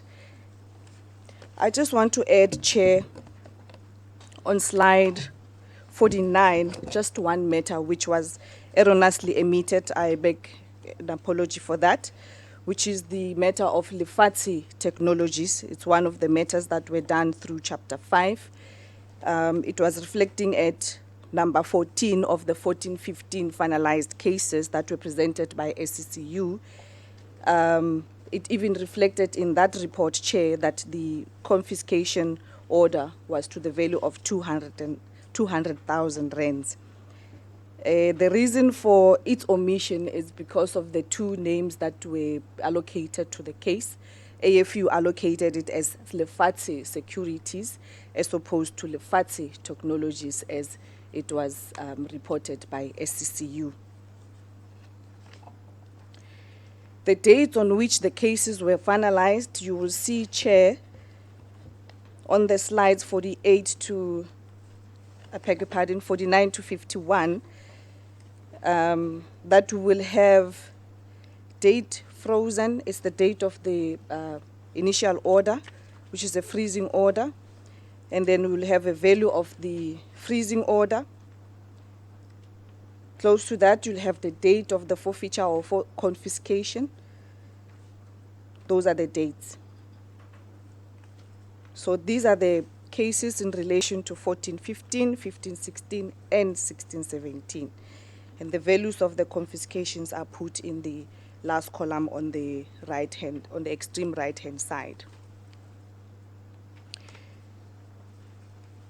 3D, to answer in which cases did the state lodge appeals regarding the sentences. As I said, Chair, 41 of the done cases and 41 of the finalized cases were through plea bargains. So this is through negotiations, this is through guilty pleas, where the guilty pleas are accepted and the sentences are then accepted. So plea bargain, we bargain also for the sentence, so there would not be then an appeal because it is an agreement that was then put before court, which was then accepted as this is how the case is going to be finalized. So that, Chair, answers questions 3A to D, right up to question 5. Question 5. Question 4, Chair, I will give back to General Matakataka.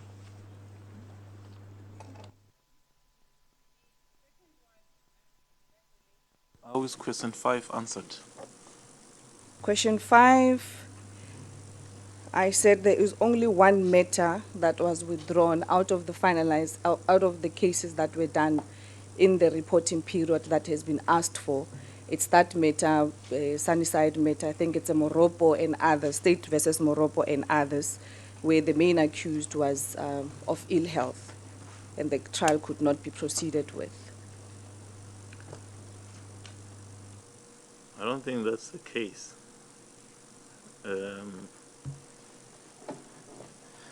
The report that was presented to us that day had a number of cases that where they were either withdrawn or there was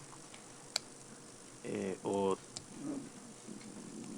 the prosecution declined to prosecute. I was referring to those that category because they were a separate category.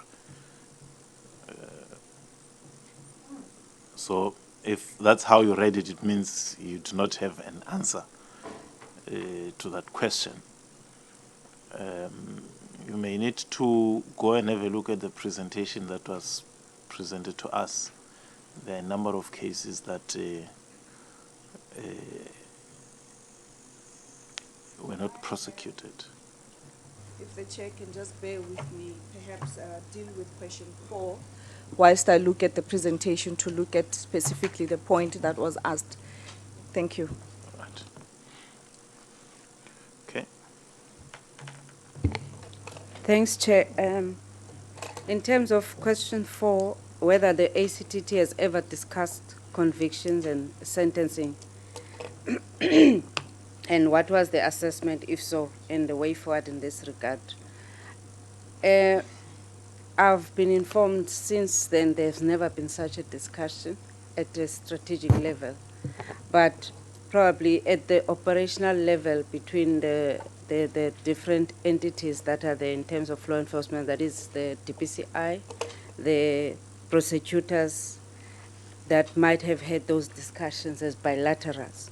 But within the committee itself, this was never a discussion, and there's been a proposal that as a way forward, that this has to be a point that has to be reflected and as a concern that has been raised, and within the two entities affected specifically that go to court with these matters, it should be a discussion point by the principals and not necessarily left as bilaterals probably between investigators and prosecutors. You know, General, from what the lady I did not remember her name, the lady from NPA. I want to be able to refer to people by their names.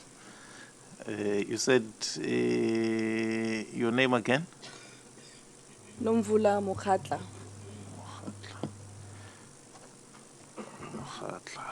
Okay. From what she has said, it means, comrades, our problem is not fundamentally sentencing, conviction and sentencing. Our problem or issue is plea bargaining. Because if out of 42 finalized cases, 41 have been finalized through plea bargaining, it means there is no case that was prosecuted to the end. All of them were negotiated sentences. So the outrage that we expressed is actually an outrage against plea bargaining. Not so much that the courts had become lenient on offenders. So don't discuss conviction and sentencing, because then you'll be discussing the wrong issue. Discuss plea bargaining. All right. Then that means, and I don't know, unless if you have it off, at the back of your head, question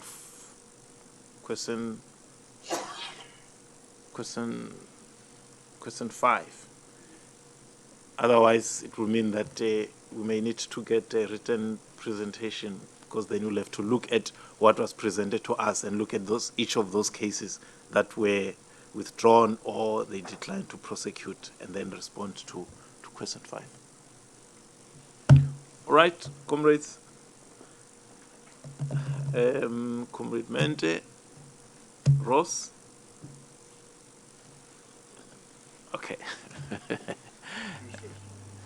No, she starts, he comes, and then it will be you.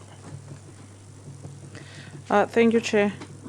No, Chairperson, I'm very much uncomfortable. I don't think we are at the stage where the ACTT can assist us in terms of getting the officials, let me put it that way, to account, or get them to pay back every cent they steal from the departments. And, to make matters worse, this presentation now from the NPA, it just sends shivers down my spine. A sophisticated criminal, Humewood case 340 of 2009, It's number 4. This person is very sophisticated. Then you plea bargain with them. You negotiate. This person is a hardcore criminal. He installs the software into the financial system of a municipality to channel money out of the department, and successfully so. Then the NPA negotiates. It's number 4 on these cases. The most sophisticated criminal. No one catches him. Eventually he gets caught. NPA negotiates. I don't think we are anywhere closer to what we want to achieve. We can never achieve it this way. I do not regard this as progress. It's not progress.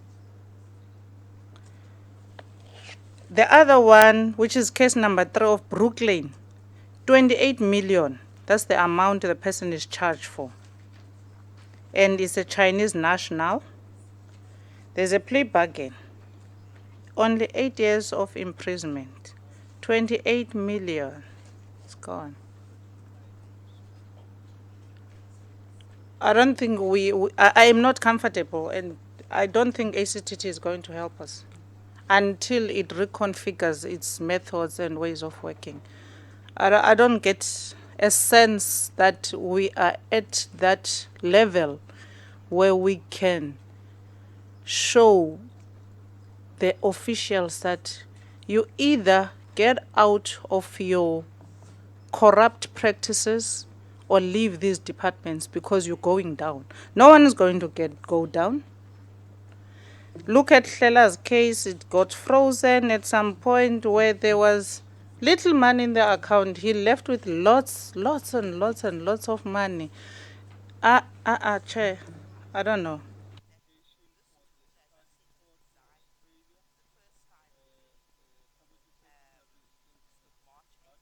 All right, Ross? Chairperson, yes. I would also like to add my concern. If I can just go to the municipality issues first, just briefly to touch before I come back to this. In many cases, the ESCOM presentation to us indicated that the 20 worst performing municipalities did not pay the bulk suppliers, putting all the residents in that area at risk in terms of bulk supply services. And even in Machabeng municipality in the Free State, for 6 consecutive months, the electricity account was not paid. And we don't see the consequences that we have to, just to add my concern to the previous speaker. And also now in terms of state-owned entities, we see the massive levels of corruption. And then to find the presentation, but let me just allude you to what the questions that we get as politicians with regards to the corruption. That we now see in Praza, where we have 14 billion rand in terms of irregular expenditure, 14 to 24, I'm not quite sure, but certainly 142 cases under investigation. And we don't see the consequences from either the National Prosecuting Authority, and very little being said by the ACTT, if those are the two entities that we're dealing with. So in terms of conviction and sentencing, there is no such positive results in terms of consequence management, and that poses the question, you know, where are we heading towards? And Chairperson, I would really say, like to perhaps ask the committee to come up with concrete proposals. How can we get the ACCT to be more functional committee that can really assist us in this regard? It is just unfortunate that we don't seem to have the political will or the institutional capacity either to get to some conviction and sentencing, where we find this massive corruption within state departments, we find it in SOEs, and we find it in municipalities. And then we see the serious cases being settled by plea bargaining, which is also concerning. But perhaps, Chairperson, a direct question perhaps to the ACTT is the current situation and perhaps the topical issue of the day, the Praza corruption, where there was a clear indication and made now by the chairperson of the board, that the previous chairperson of the board has destroyed documents, which is an offence and as clear as daylight indicated in the Public Finance Management Act. What would your position be in a case like this? Right, Tim? Then, yeah. Chair, I would just like response from Nomvula, I think it is. Yeah, Nomvula. Why are we plea bargaining? Are we plea bargaining because we don't have enough time? Because our courts are overloaded?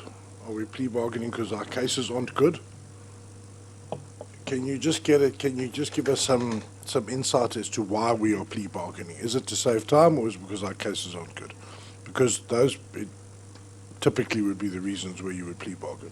If you've got a slam dunk case, you go for it. It's a good thing to have a slam dunk. So can you tell us, and then can you just give us insight into what the problem is? And I come back to again, do we need another structure? So we don't have to plea bargain because we don't have these long delays in the courts. We've really got to explore this. And then if it's not that, if it's the other, I think it's probably a combination of two, but if it's the other issue of our cases aren't good enough, where does the weakness lie there? Does the weakness lie in our investigators, on our detective services? Does it lie in a broken witness protection system? You know, where are the challenges there that we can't bring proper cases that force us to plea bargain? Thanks. Comrade Boy?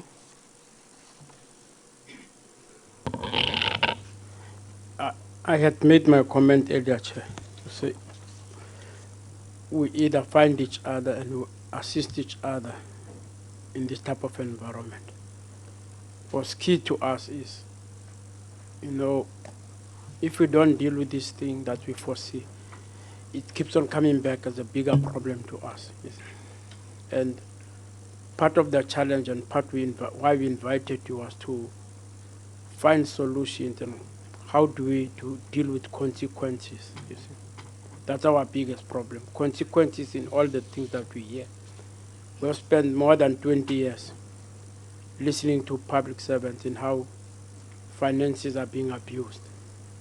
And the public started saying, but Parliament, you don't have teeth.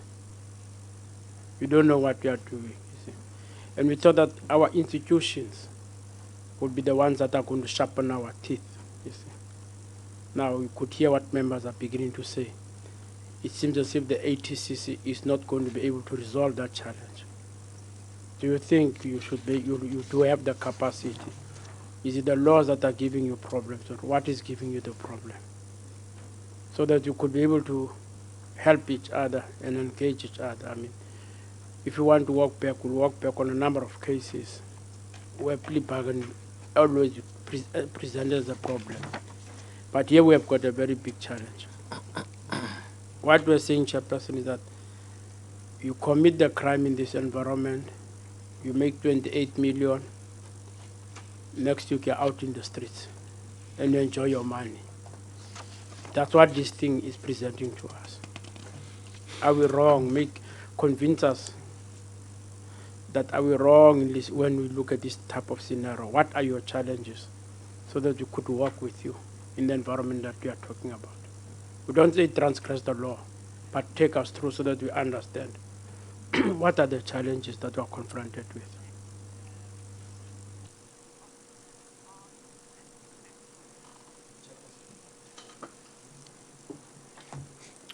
All right, may we respond to the questions that have been put? Yes, ma'am. Thank you, Chair.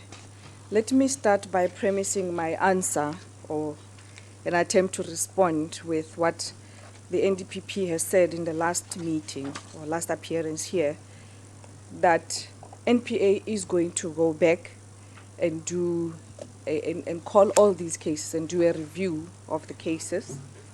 Secondly, to look into the plea bargaining arrangements. Indeed, I agree with the committee chair that it is quite alarming to see that in all the cases that came into the port in this category, were finalized through plea bargains. But it must also be understood that a plea bargain is not to run away from a case. First of all, there were 112 pleas where an accused will see his guilt, will plead guilty, present the evidence that he or she says I am guilty of, and then they will be convicted. And I do understand that the committee is looking at the amount involved. That's the total amount of the alleged, that's the alleged amount that if it's fraud, if it's corruption, this is the total amount of the case. But at the end of it all, when the evidence has been presented and accepted by the court, you look at the benefit that has, I want to use the word accrued, I don't want to use it today, the benefit that the accused has derived. Then the sentence will be an appropriate sentence for what the evidence shows against that particular accused. The cases that were, the Hume one, if you see, it's a 15 years direct imprisonment. In the Brooklyn matter, if you look at the last page, page 51 of the presentation, is that matter of Tiang Wang. That matter, 28 million is involved. Asset forfeiture has frozen about 25 million. The forfeiture case is still pending. I think it's next month, July. I'm not so sure now about the date. That's when we'll get a forfeiture on the matter. So we're not far off the amounts. Without putting any excuses around the plea bargains and the guilty pleas. There has been instances where NPA has presented to the Portfolio Committee of Justice, and it has highlighted its challenges. And part of those challenges were, one, the lack of capacity in the police force in investigations, and second, the lack of availability of courts and presiding officers, albeit it be the Commercial Crimes Court. The lack of capacity within NPA itself. For a prosecutor to be an SCCU prosecutor, like it was said earlier on around the question of skills, you have to get exposure, you have to be trained, you have to be matured in that environment. We're not any unique. We also have the same challenges that the SAPS has, where you find once people are very cooked and mature, they will then leave the establishment, and then you have to restart and groom more people. In relation to the specialized court, and I think the DG has sufficiently answered that. But in respect of the previous challenges that I mentioned now, the Department of Justice has actively played a role in making sure that we now have presiding officers. There was a massive recruitment where we now have presiding officers. So there is not going to be a complaint now that there was no presiding officer available for us. Secondly, there are specialized commercial crimes courts. Thirdly, we see now that there are dedicated courts for certain typology of crimes.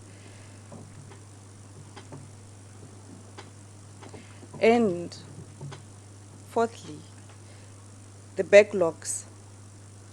There was a project of backlog courts, which now the Department of Justice has promised, and it's part of the strategy for going forward, that those courts will be capacitated, so there won't be any excuse now that there is no more, there isn't an availability of a court for us to put these matters.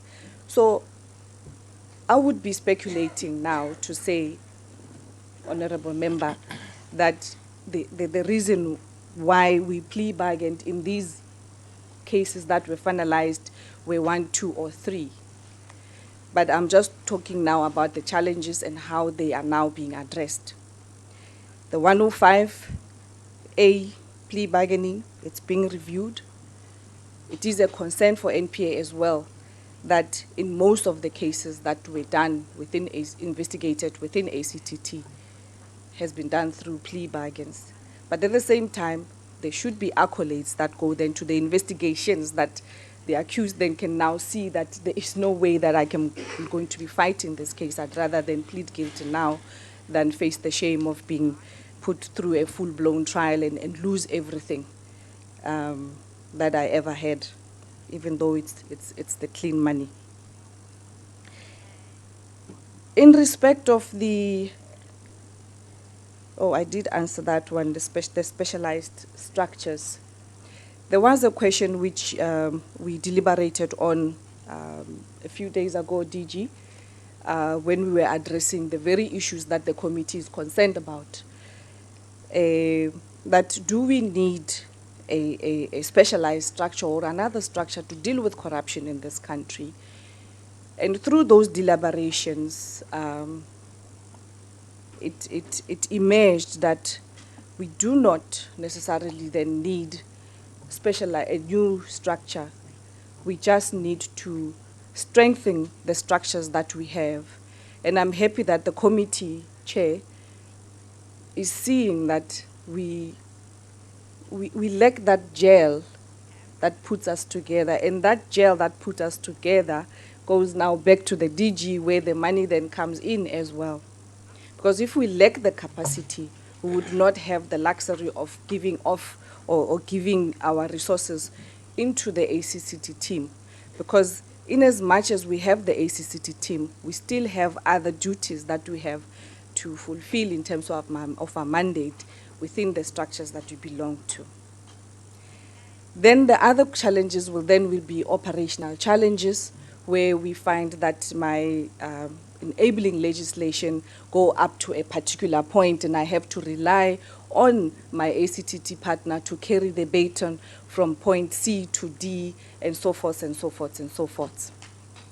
The challenges General Matakata has put before this committee in the last meeting of May, which I'm not going to repeat, but it's still around the budget, it's still around the personnel and the right personnel for the cases. And lastly, the attitude and the appetite to deal with the cases. But Chair, I want to say that I value the comments that have come through from the committee. I will certainly also go back home and see to it that we address the issues, and especially coming back to number 5 and not just refine it to just the finalized cases over the 3-year period. I will go back to the presentation and look at then the cases that were referred to as those that have been withdrawn or there was a decline to prosecute those cases. Okay. Thank you, Chair. Well, for me, comrades, this feels like an anticlimax, you know, because it looks like the courts are your, your olden days Catholic Church. You go and confess your sins, and then they are forgiven. You can go to heaven.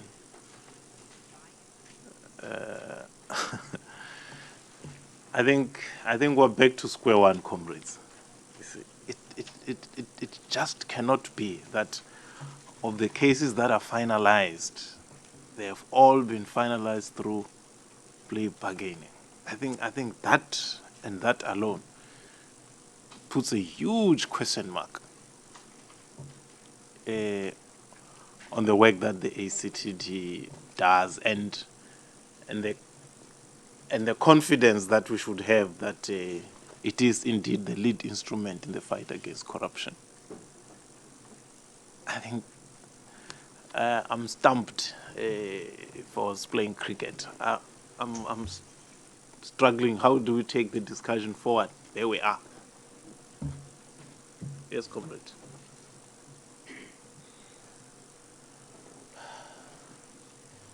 I'm not stunned, Chairperson.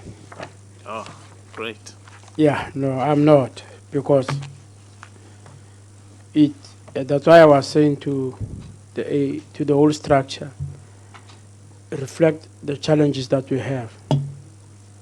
Because, and besides reflecting on the challenges that we have, we need to be able to debate how do we get, that's why I said we should be able to get the executive quite pointedly.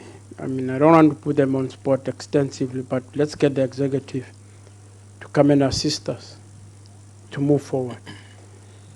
I mean, it's something that we should do. It's in our responsibility. That let's ask the executive, Lord, if ever we want to bring changes in the budgeting systems and anything, we need to be able to talk quite in a stronger way with the executive for them to be able to tell us exactly how they are going to solve this problem. Because you see, there's one thing that we have all adopted, the vision that says we need to have a capable state. And that capable state needs to be in the 2030 period, you see. So we need to debate that, Chairperson. We shouldn't shy away from it. That's where leadership comes in. Because if leadership is going to talk like you must know that then we must abandon the responsibility of being parliamentarians. We have a responsibility ourselves here, not just to interrogate, but also to solicit and bring solution to the problem they are confronted with. We went into the route of fighting corruption quite clear as SCOPA, and we have tried to follow every legal aspect. And we need to be able to tell ourselves that between ourselves as parliamentarians and the executive, that's where the solution must be found. That's why we have asked the ATCC to come and account so that we could be able to identify these weaknesses and deal with the environment that we're confronted with. We can't abandon South Africans. We have built hope for South Africans, and we should be able to take up and walk the last road, you see. And this is where we are now.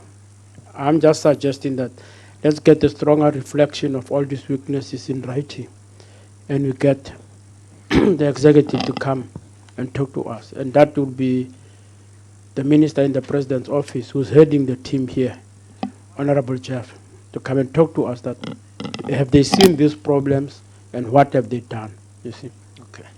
You see. All right. That's why I'm saying that your next step would be to get him to come and account. We have given him quite enough time to reflect and understand the problems. We've been engaging the ATCC for some time now. So quite clearly we have to write an official letter of inviting him so that we can talk to him directly, you see. All right. Okay, Comrade Kikane. No, Chair, I'm actually struggling to understand what we are doing. Maybe the resolution of our meeting is the one that necessitated that is the department to respond the way they responded. Because I'm looking at all these cases that our request to them was maybe they should give us, that is the plea bargaining cases from 2014 to 2016. If that was our resolution. Because if we said they must give us completed cases, maybe the situation would have been that is different. Unfortunately, I was not in the last meeting. Now I'm trying to understand as to what happened here. We are the ones who requested this information in this format, or it is them who decided to give us this information that is in that format. Because I fail to understand in my mind as to whether these are the cases that you have finalized, that is since 2014 to 2016. I need clarity on that. If that is the case, then I think I join what you are saying in terms of being discouraged. But if the communication from us was that, give us the plea bargains from this period to that period, then there's still hope that there are other cases which were finalized, not through that is plea bargain.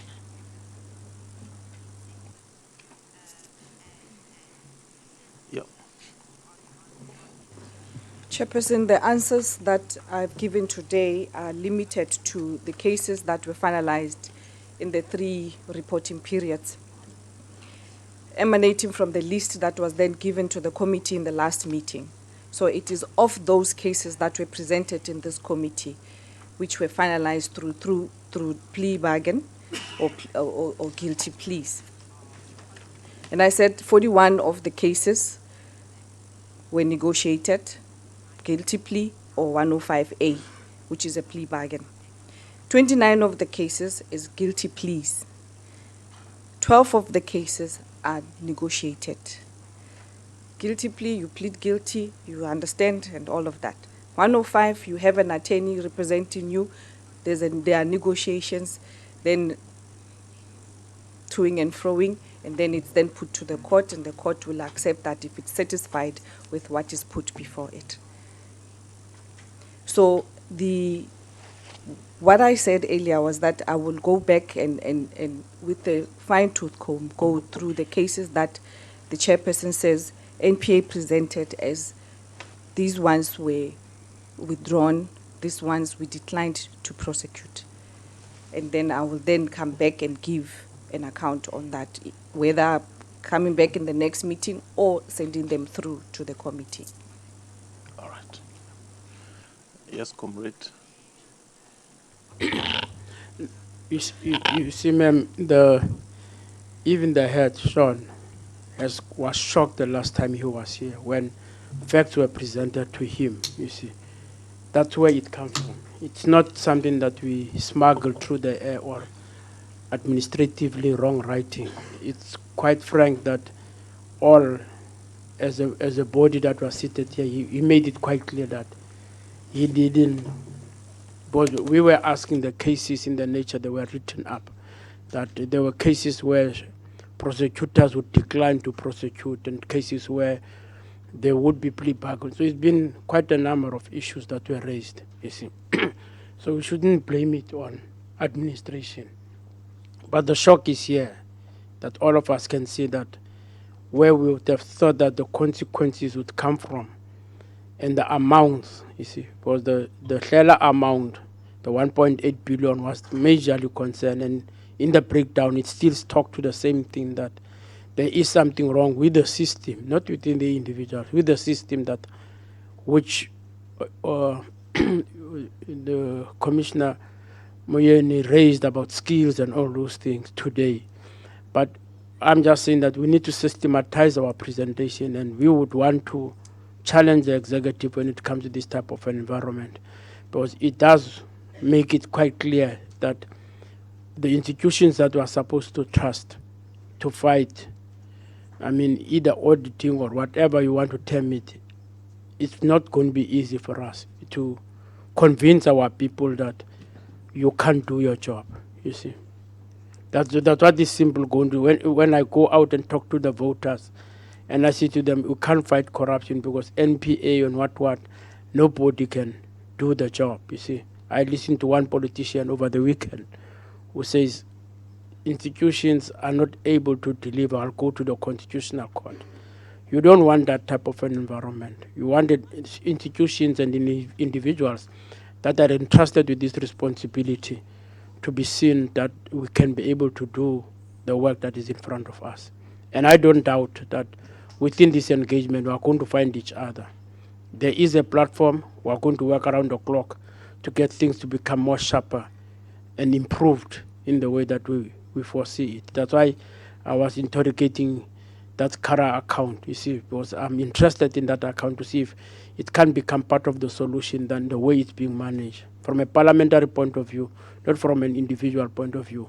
From a parliamentary point of view is that wherever there's funds, we should be able to get those funds to be able to give capacity to ATCC to be able to do its work. That I'll also still engage, and I'll pursue it with the minister himself, that can't we change the directive of that particular? So there should be a lot of mechanisms of how we provide for solutions with what we are confronted with, than getting disillusioned and give up hands, because the ordinary citizens there wouldn't want to expect that from leadership, that they have elected to provide leadership in the country itself.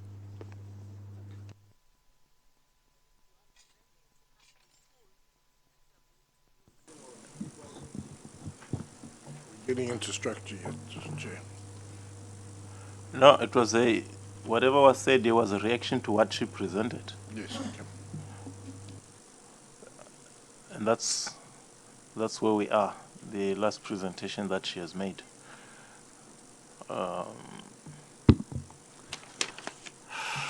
Right, I think it is fair to say let's leave it at that. Yes? No. Let's leave it at that. DG? Chairperson, I'm quite concerned that you feel that this is quite a bit of an anticlimax. Because I think part of perhaps what might not be fully appreciated is the fact that in our system, like in many other systems, there's a place for a guilty plea, and there must also be a place for plea bargains. What we perhaps could start talking about is whether, in the context of a 105 plea bargain, whether there are minimums we would like to agree upon, below which no settlement should be made, so that then inspired greater confidence in the system, rather than simply throw our hands in the air and say that the system is letting us down. And I think that's where perhaps the room for engagement remains possible. But I also would like to say that let's not only just look at the sentence that's being imposed, because part of what happens as part of this process is that the proceeds of crime are in fact recovered. You don't come in, serve 5 years after stealing 28 million, then go back and enjoy that money. That money is in fact recovered from you. You go out to enjoy nothing, because we would have recovered all of that which you had initially stolen. But it seems to me, Chairperson, there's room for us to this is an unmandated position, I'm sure you can see that, that there is room for us to talk about, even in that instance where a plea bargain is entered into, there must be proper guidelines, and I'm sure that the NPA itself will probably have, but perhaps this is an area where we can engage further as to what are the minimums below which we can go. In fact, I remember the last time when we thought the fault was with the courts, the idea of minimum sentences was suggested. And I did say on that occasion that even where you have a minimum sentence, the court can depart from them.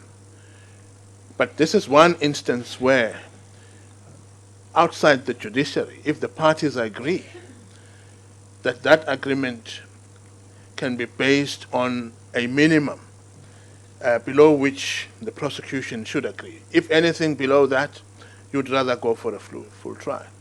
And that's perhaps the room that I see for us to engage on further. Thanks, Chair. All right.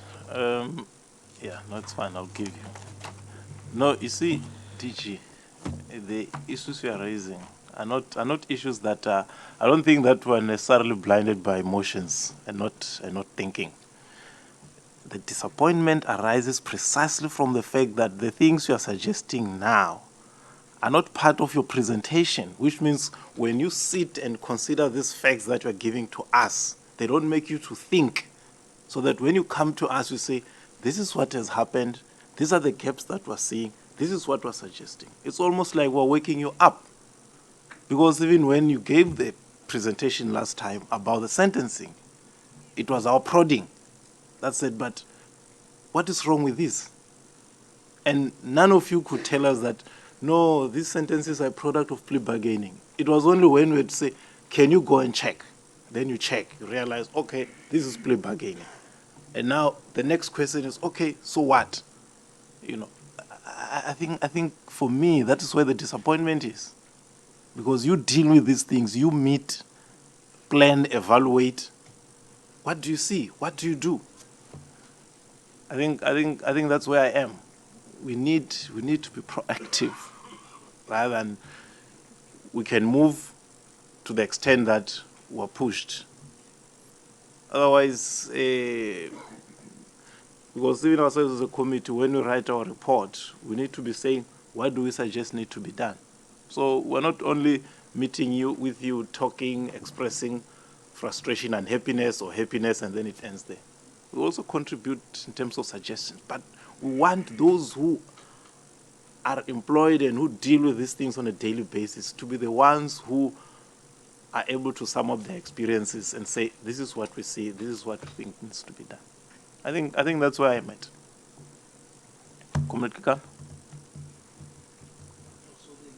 Yeah, no. Thanks, Chair. I think you touched on what I wanted to say.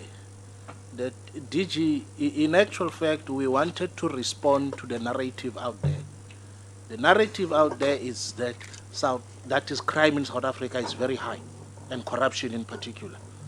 And we are saying as SCOPA, there's no consequence that is in the crime. And we thought that you are going to assist us, that is in changing the narrative out there. Now, hence we are saying we are somehow disappointed that is in getting this information. But we are saying to you, please, we know that there are a lot of criminals out there. Help us to change the narrative. Give us that is information.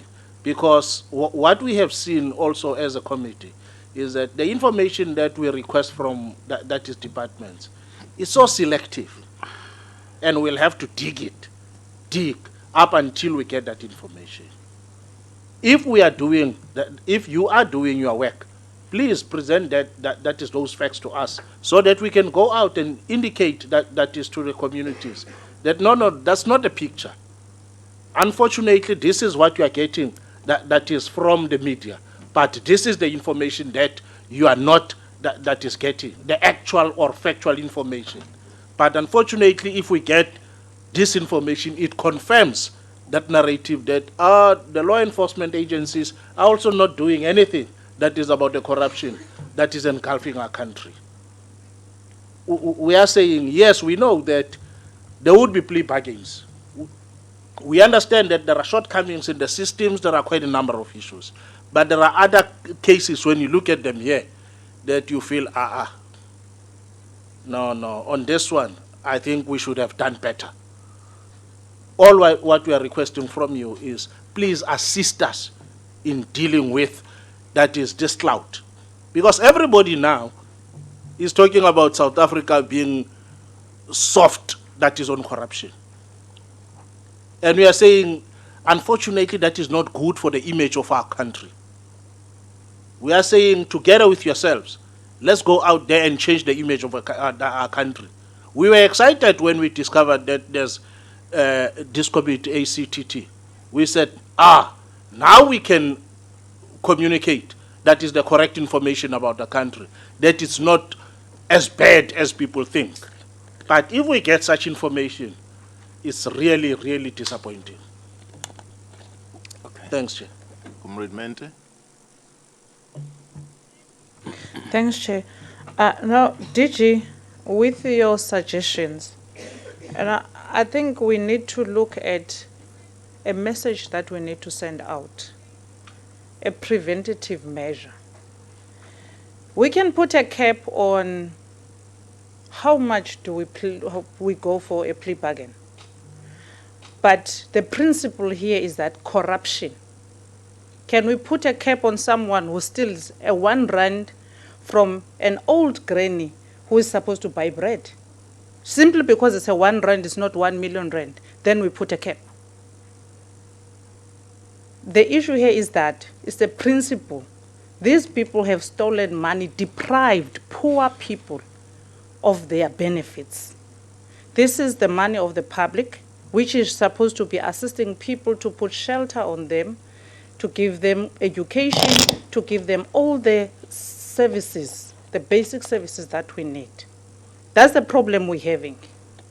We don't have a problem with the law that it provides for plea bargain and this, but who do we plea bargain with?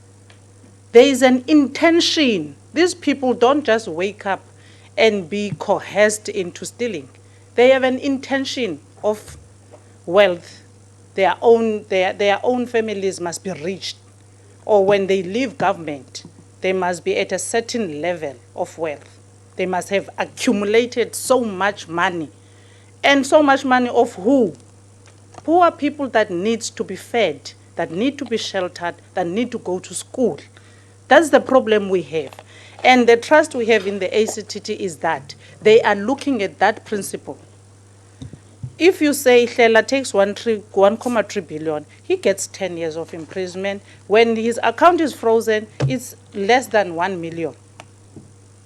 With the years that he serves, does that bring back the money? It doesn't. So why would we don't attach everything that can make us accumulate that much money and get it back from this person? Because they had an intention. They are educated enough. All these criminals, they are very much educated. They know what they are doing. We are not going to say someone coerced them into something shame. They don't know what they are doing. They know exactly what they are doing. That's the problem we have, DG. That's the problem we have. I think the law is broad enough and the law is providing for everything. But we need to use a principle when we deal with these people. Thank you very much. Let me check how many do we still have, Comrade Boy? And there was a question that you had asked much earlier. I think we can, yeah. No, I won't be long, Chairperson. Sure. I think Comrade Med and Comrade Kekan have expressed it. You see, DG, no, the point is that this plea bargain thing has got history with our politics in South Africa. It's not new, you see that thing. I'll tell you, as when we dealt even with the scorpions, these things has been there, you see. And you do need, I mean, at the end of the day from NPA now, that what is new that makes you to be in this particular situation? We need to be able to be convinced and be taken through by you as the operators that this is what is happening. These are the circumstances, so that we know what we are dealing with. We are quite well informed of what we want to achieve. We want to fight corruption, you see. That's why I was saying earlier, even the trends of security in our country, they bring in a lot of concerns, you see. And if, I mean, it's levels of poverty that are driving our people, we must talk to those issues, you see. So that she's right. Yesterday we were dealing with the police. An ordinary cleaner gets a tender.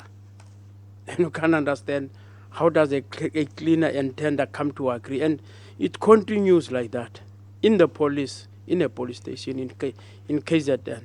This is the information we get. Now we're beginning asking ourselves, maybe we are too blind and too loyal, that we don't understand the depth of corruption in our country, you see. And that's why I can say, unless we all work together to find a solution for this environment, we are going to find ourselves out of power. It's simple as like that. Wherever people are dissatisfied, they will work against us. And that's why we take the issues head on, not pleading with anybody, because we understand the environment that we're confronted with. And the agency as it is our hope to be able to help and convince South Africans that stop what they are doing, you see.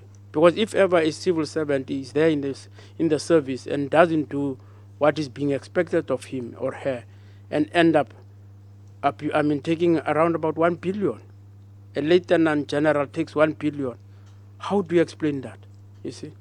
And when we're asking the police who've got 100 years of experience, they can't explain their systems. I mean, he rose within the ranks and he's been in the supply management chain, and this is where he gets. He walks away, you get to the court, he gets a nice agreement, and he goes and enjoys his billion. And South Africans are supposed to now believe that we are committed, we are doing everything to resolve these particular issues. That's where the challenge is. And that's why we're pleading. That's why we're pleading with John to say the ATCC must rise to the moment. Because we can't be in a situation where, corruption is continuously deepening in our situation, and we can't explain ourselves that what is happening. That is where we really are. And I think Kekan has captured it very well. That when you talk to, you could see, agencies are working. Moody's is making judgments against us. And we're not able to explain to them what is happening in our own country. That is bad. And this is where we're working from. That's why our determination is, we're not going to leave you. That's one thing that I'm clear in my mind. You're not going to disappear into your offices with no solutions. We're going to drag you again to come here with your ministers to be able to tell us how do we solve this particular environment. We are not going to leave you. That one part we won't get from SCOPA. The departments can leave you. We are going to sit on you. We have to confront this problem together and fight it. You see, we're not going to sit here and be told that the police can't perform. We can't be told that NPA can't perform. We are South Africans, and we are determined to make sure that we get a solution to the problem that is confronting us. It's not yours only. We are also taking full responsibility. But what they are saying, the information must talk to facts. You see, give us the necessary information so that we know what we're able to fight and explain to our people. But if the information is not good, it leaves us still hanging in the air. In how, because people outside here, they ask a lot of questions. Even now, media keep on saying, can you come and come? So we need to go and account, you see. But we must account on the basis of facts so that we don't demoralize you in your responsibilities that you have taken up. All right. Tim? Thanks, Chair. Okay, so we're going to get back into that structure. I don't know where I'm going to direct the question, but let's start with the NPA. So the question is, how often do you meet? What's on the agendas for those meetings? What is discussed? Because that's where we fell apart last time. Then I'd also like to know who's at the meetings.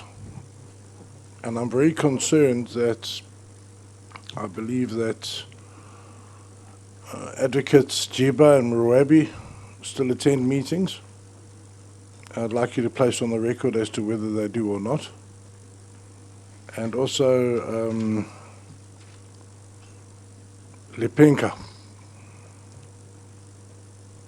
Has Lepenka been employed somewhere in the ACTT structure? That was the person who left the NPA for stealing documents.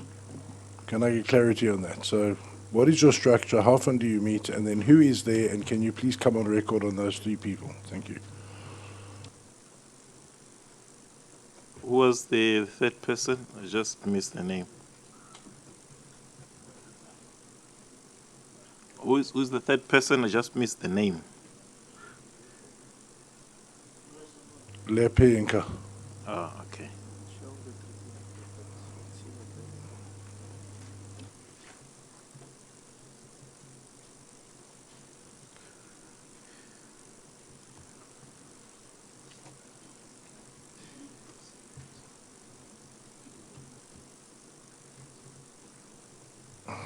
It's Jackie Lepenka, if anybody's wondering. Jackie.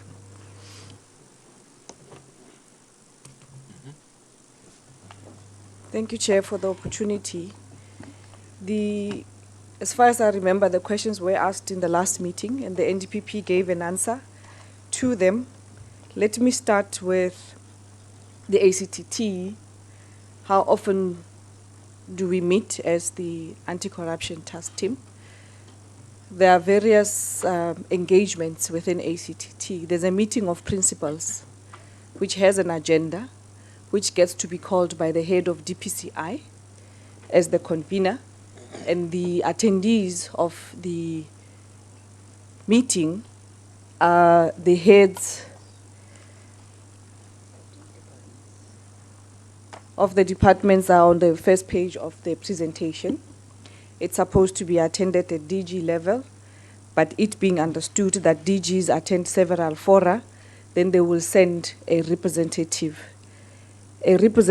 which is no less or below the rank of, what is that, chief director.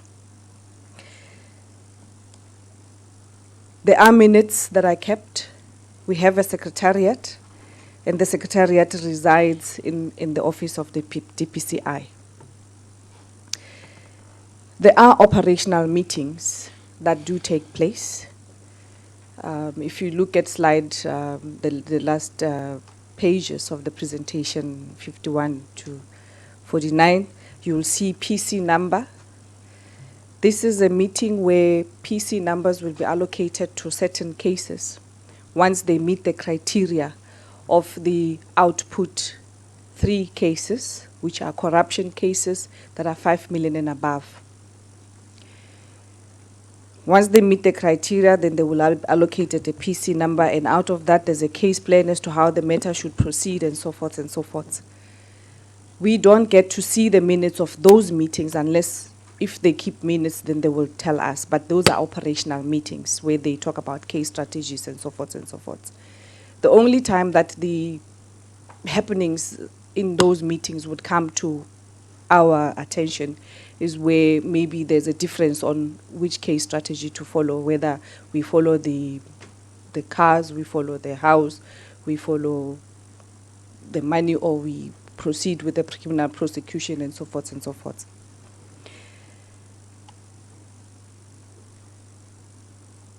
What is that? Oh, the employees of NPA, we do know that the other employees are on special leave. The senior employees are on special leave. Ms. Lepinka, as far as I remember, is still employed in the NPA. She is not in the ACTT. She is giving admin support to the NPS office at head office in Silverton. She has not left the NPA.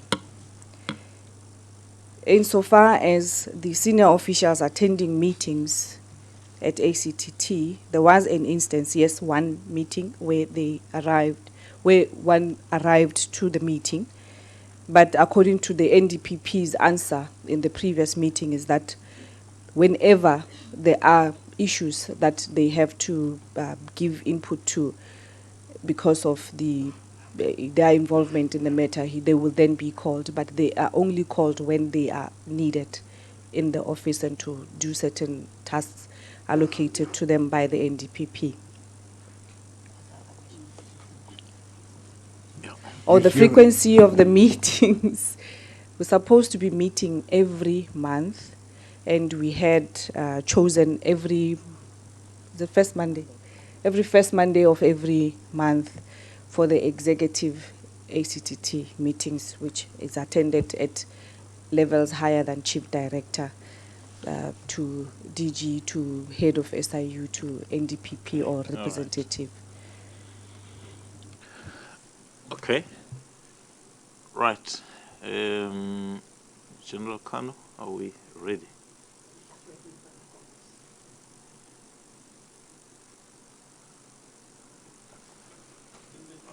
All right.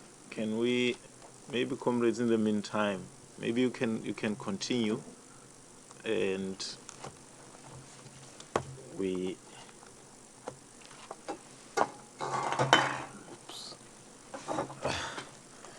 We can get that copy, since anyway it summarizes what is here. I'm sure you can talk to this document yourself, or you need that copy.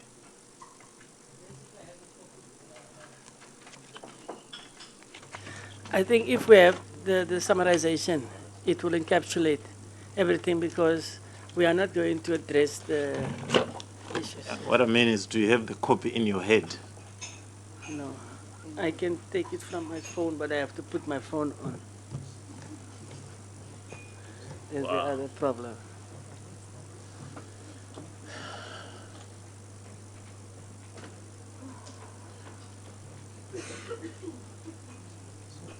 All right.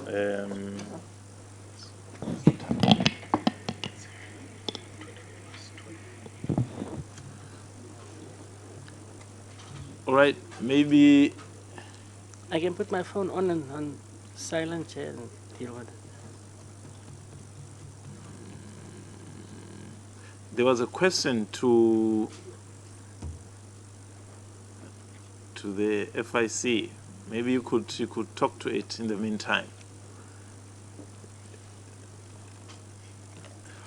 Chair, I can do that. The honourable member who asked the question is not here, but let me deal with it. The legislation was assented to by the President at the end of April and gazetted yesterday by the Minister. In essence, the gazetting makes two dates very prominent in the process. The one is immediate, where certain sections of the Act will come into force, those which don't have requirements for regulations, guidance, etc. So that would be around definitions, the removal of certain exemptions, and so on and so forth. Those immediately come into force. The second part of it is early October, the 2nd of October, when certain of the regulatory requirements start kicking in. The essence of the legislation, and I'm summarizing obviously, but I'm doing it with reference to the discussion here this morning.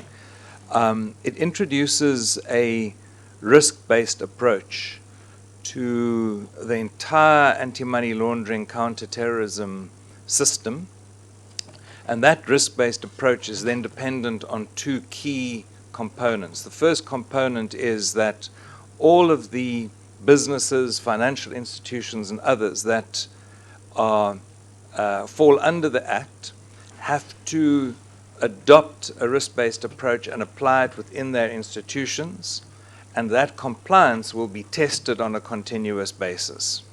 So then we have to ask the question is, how do they arrive at an identification of the risks, and how do they apply them? And the second part of it is that the public sector, the state, the ACTT, for example, would be part of that, needs to identify the risks of money laundering, terror financing. And so that the public sector itself needs to create a government-wide risk assessment. And then those two components will have to talk to one another. Obviously, the specific issues would be sanitized out of that. It's broadly the risks per se rather than the particularities that inform those risks. So that's the broad overview of the legislation. And that then meets what is increasingly the international standard for management of financial sectors globally. Within that, then there are three key new categories that are introduced. The first one is around beneficial ownership. Who are the natural owners of companies, of entities, of trusts, for example? Who is the person behind the entity, behind the entity, behind the entity, or behind the person, and so on? And that obviously, that degree of transparency has an immediate consequence for the work that SCOPA would be doing, that we as ACTT or law enforcement would be doing. It has particular benefit, for example, to the revenue services, and then enables revenue or SARS to kick in a number of other international agreements that are already in place and deal with issues such as base erosion and so on, the illicit financial flows issue, which is very prominent at the moment. So beneficial ownership will become a critical component. The second one then would be around prominent individuals, and that's probably all of us in this room, or most of us in this room. We all have positions of authority and power. We have a discretion with the decisions that we can make, and therefore we pose, not us as individuals, but as a category, we pose an added risk to the system, and therefore those financial institutions need to know that if I open a bank account, I can potentially move illicit funds through that account. So they would put me into a particular category of people to be extra scrutinized in my details. It doesn't make me a criminal, not by any means, but it just means that there's a heightened risk in relation to me being who I am as a senior government official. So prominent individuals kick in. And then the other issue then will be around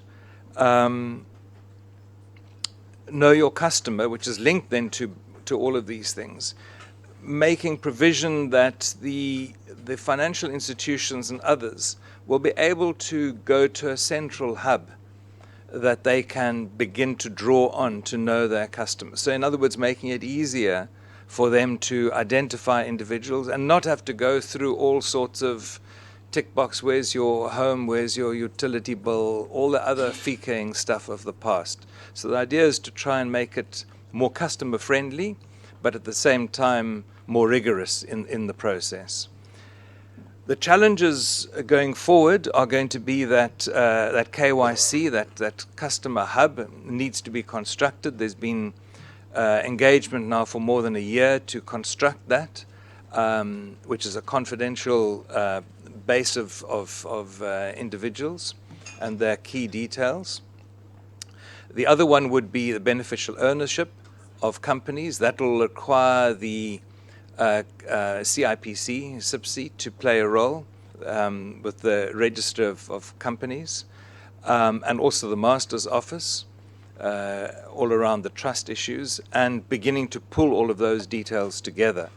So that becomes certainly an effort of government over a period of time. We also then would need the participation of, for example, the Accountant General, the Chief Procurement Officer, to be able to identify who is working with contracts with the state beyond a certain threshold. The legislation makes provision for that as well. So all of these elements have to be brought together. That's only going to kick in at some point in the future. It's work in progress. The key work in the short term for that October date is a consultation process primarily with the private sector. They understand what their risks are, therefore what guidance needs to be given to them, what regulations need to be developed and put into place. So there's an extensive consultation process which has in fact already been underway for several months now, on the assumption that the legislation will come into effect at some point in time. And all of that needs to be firmed up as formal regulation. So I hope in a nutshell I've tried to capture all of this. The key elements there, I think, are that it will introduce greater transparency into the broad financial system as a whole, while making it more robust, and to withstand the pressures on it, both domestically, but also it feeds into the broader global system. Thank you, Chair. All right.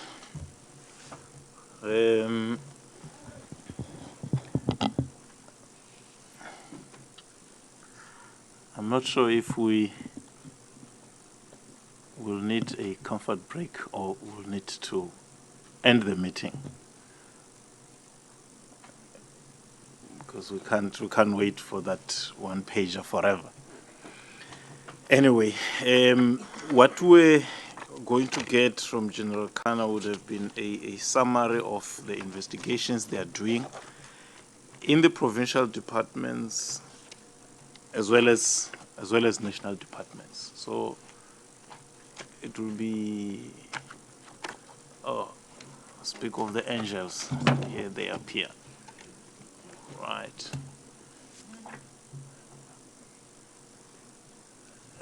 So it will be more statistically, except that not have been afforded the opportunity to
Oh, okay. Ross?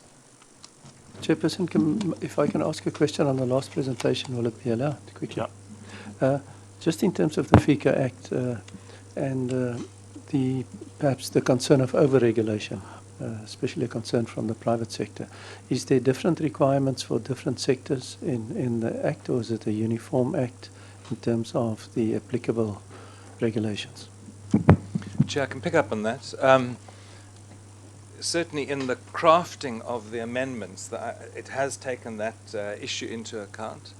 And the idea is that each sector would have its own set of risk and set of conditions within which it operates, and therefore allowances made for the sector to create the basis on which it will then deal with the sector. So it gets divvied up and partitioned up, and that the supervisors responsible for that sector would then recognize that set of conditions. The guidance would then meet that, and then the compliance would be monitored on the basis of that set of conditions. So what pertains in a bank does not pertain to, for example, an estate agent. Yeah. So that there would be that disaggregation differentiation, yes. And therefore, the idea is to make it less onerous and less burdensome for business on the one hand, but at the same time also for customers of those businesses. That's the ideal. And that's All right. All right. Thank you.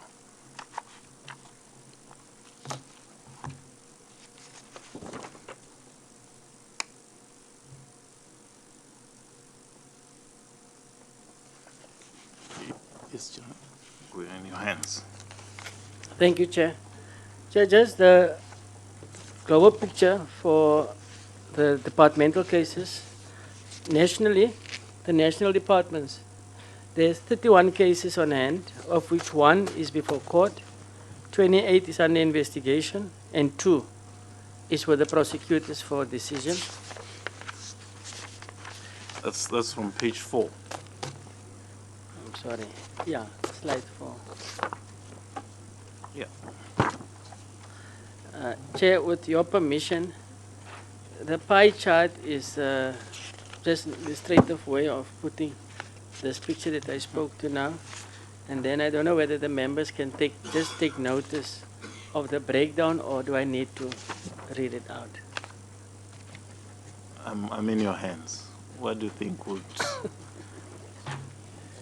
would save us time, but will also make sense of the presentation? For the members, honorable members, from slide 6 to slide 17, it is a breakdown of the cases as to what department and where it lies in terms of the status of the cases.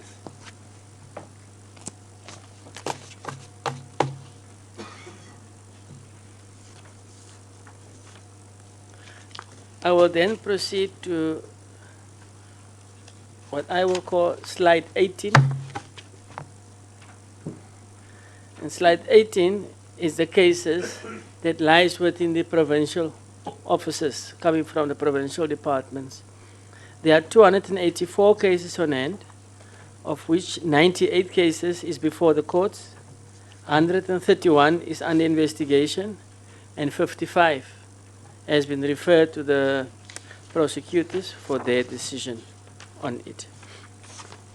Then slide 19 is the pie chart reflection of the states, and the provincial breakdown is on the different departments. Is found from page 20, slide 20, to slide 52.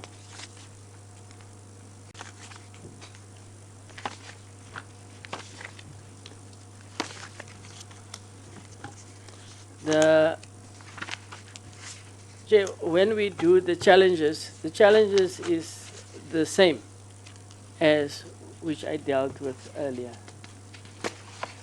Not 100% the same, but it goes along the same lines, the challenges that we are getting. There are a number of people being charged in terms of senior officials, in terms of the PFMA, and when you speak about local government, in terms of the MFMA, where there were non-compliance from accounting officers.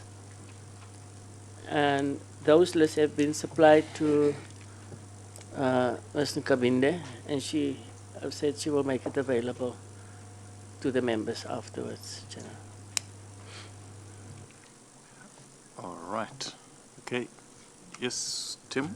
Thank you. Thank you for this information. Can you give us a time frame?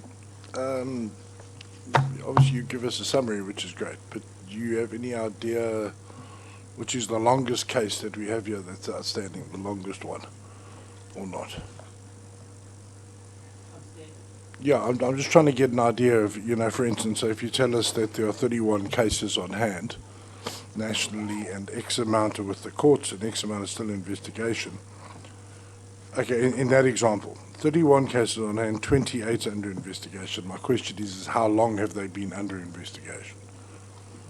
I think you can see the theme I hammer on all the time is how long is this taking from inception to completion? Thanks.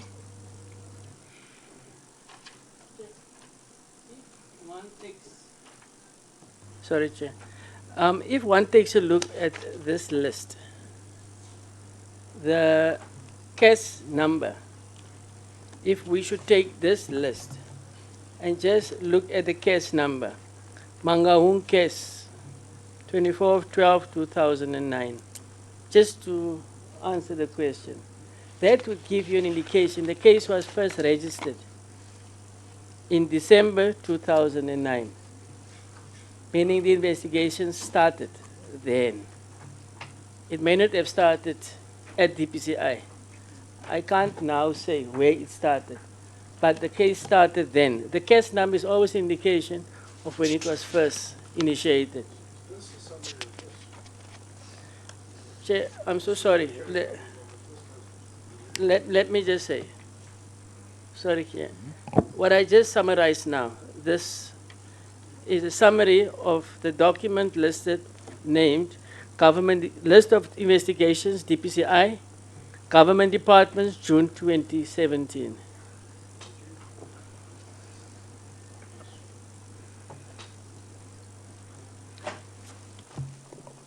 Right. Okay, so as we're saying, this should assist us when we engage with departments and entities. If they say, well, we reported our case in 2015, it should be here, or in the other list that we got. Right, comrades, can we call it a day for today? And once again, thank the ACTT for coming and for the engagements that we've had. We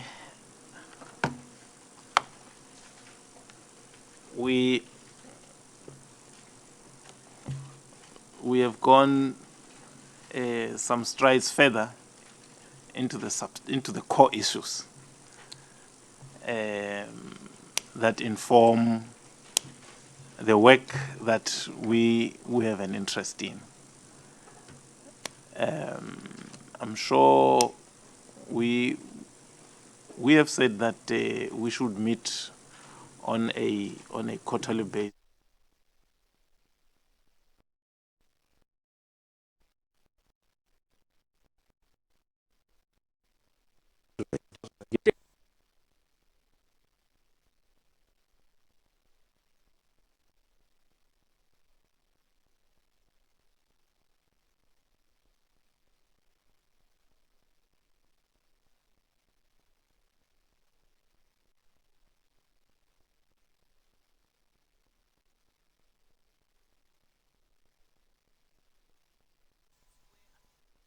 Report is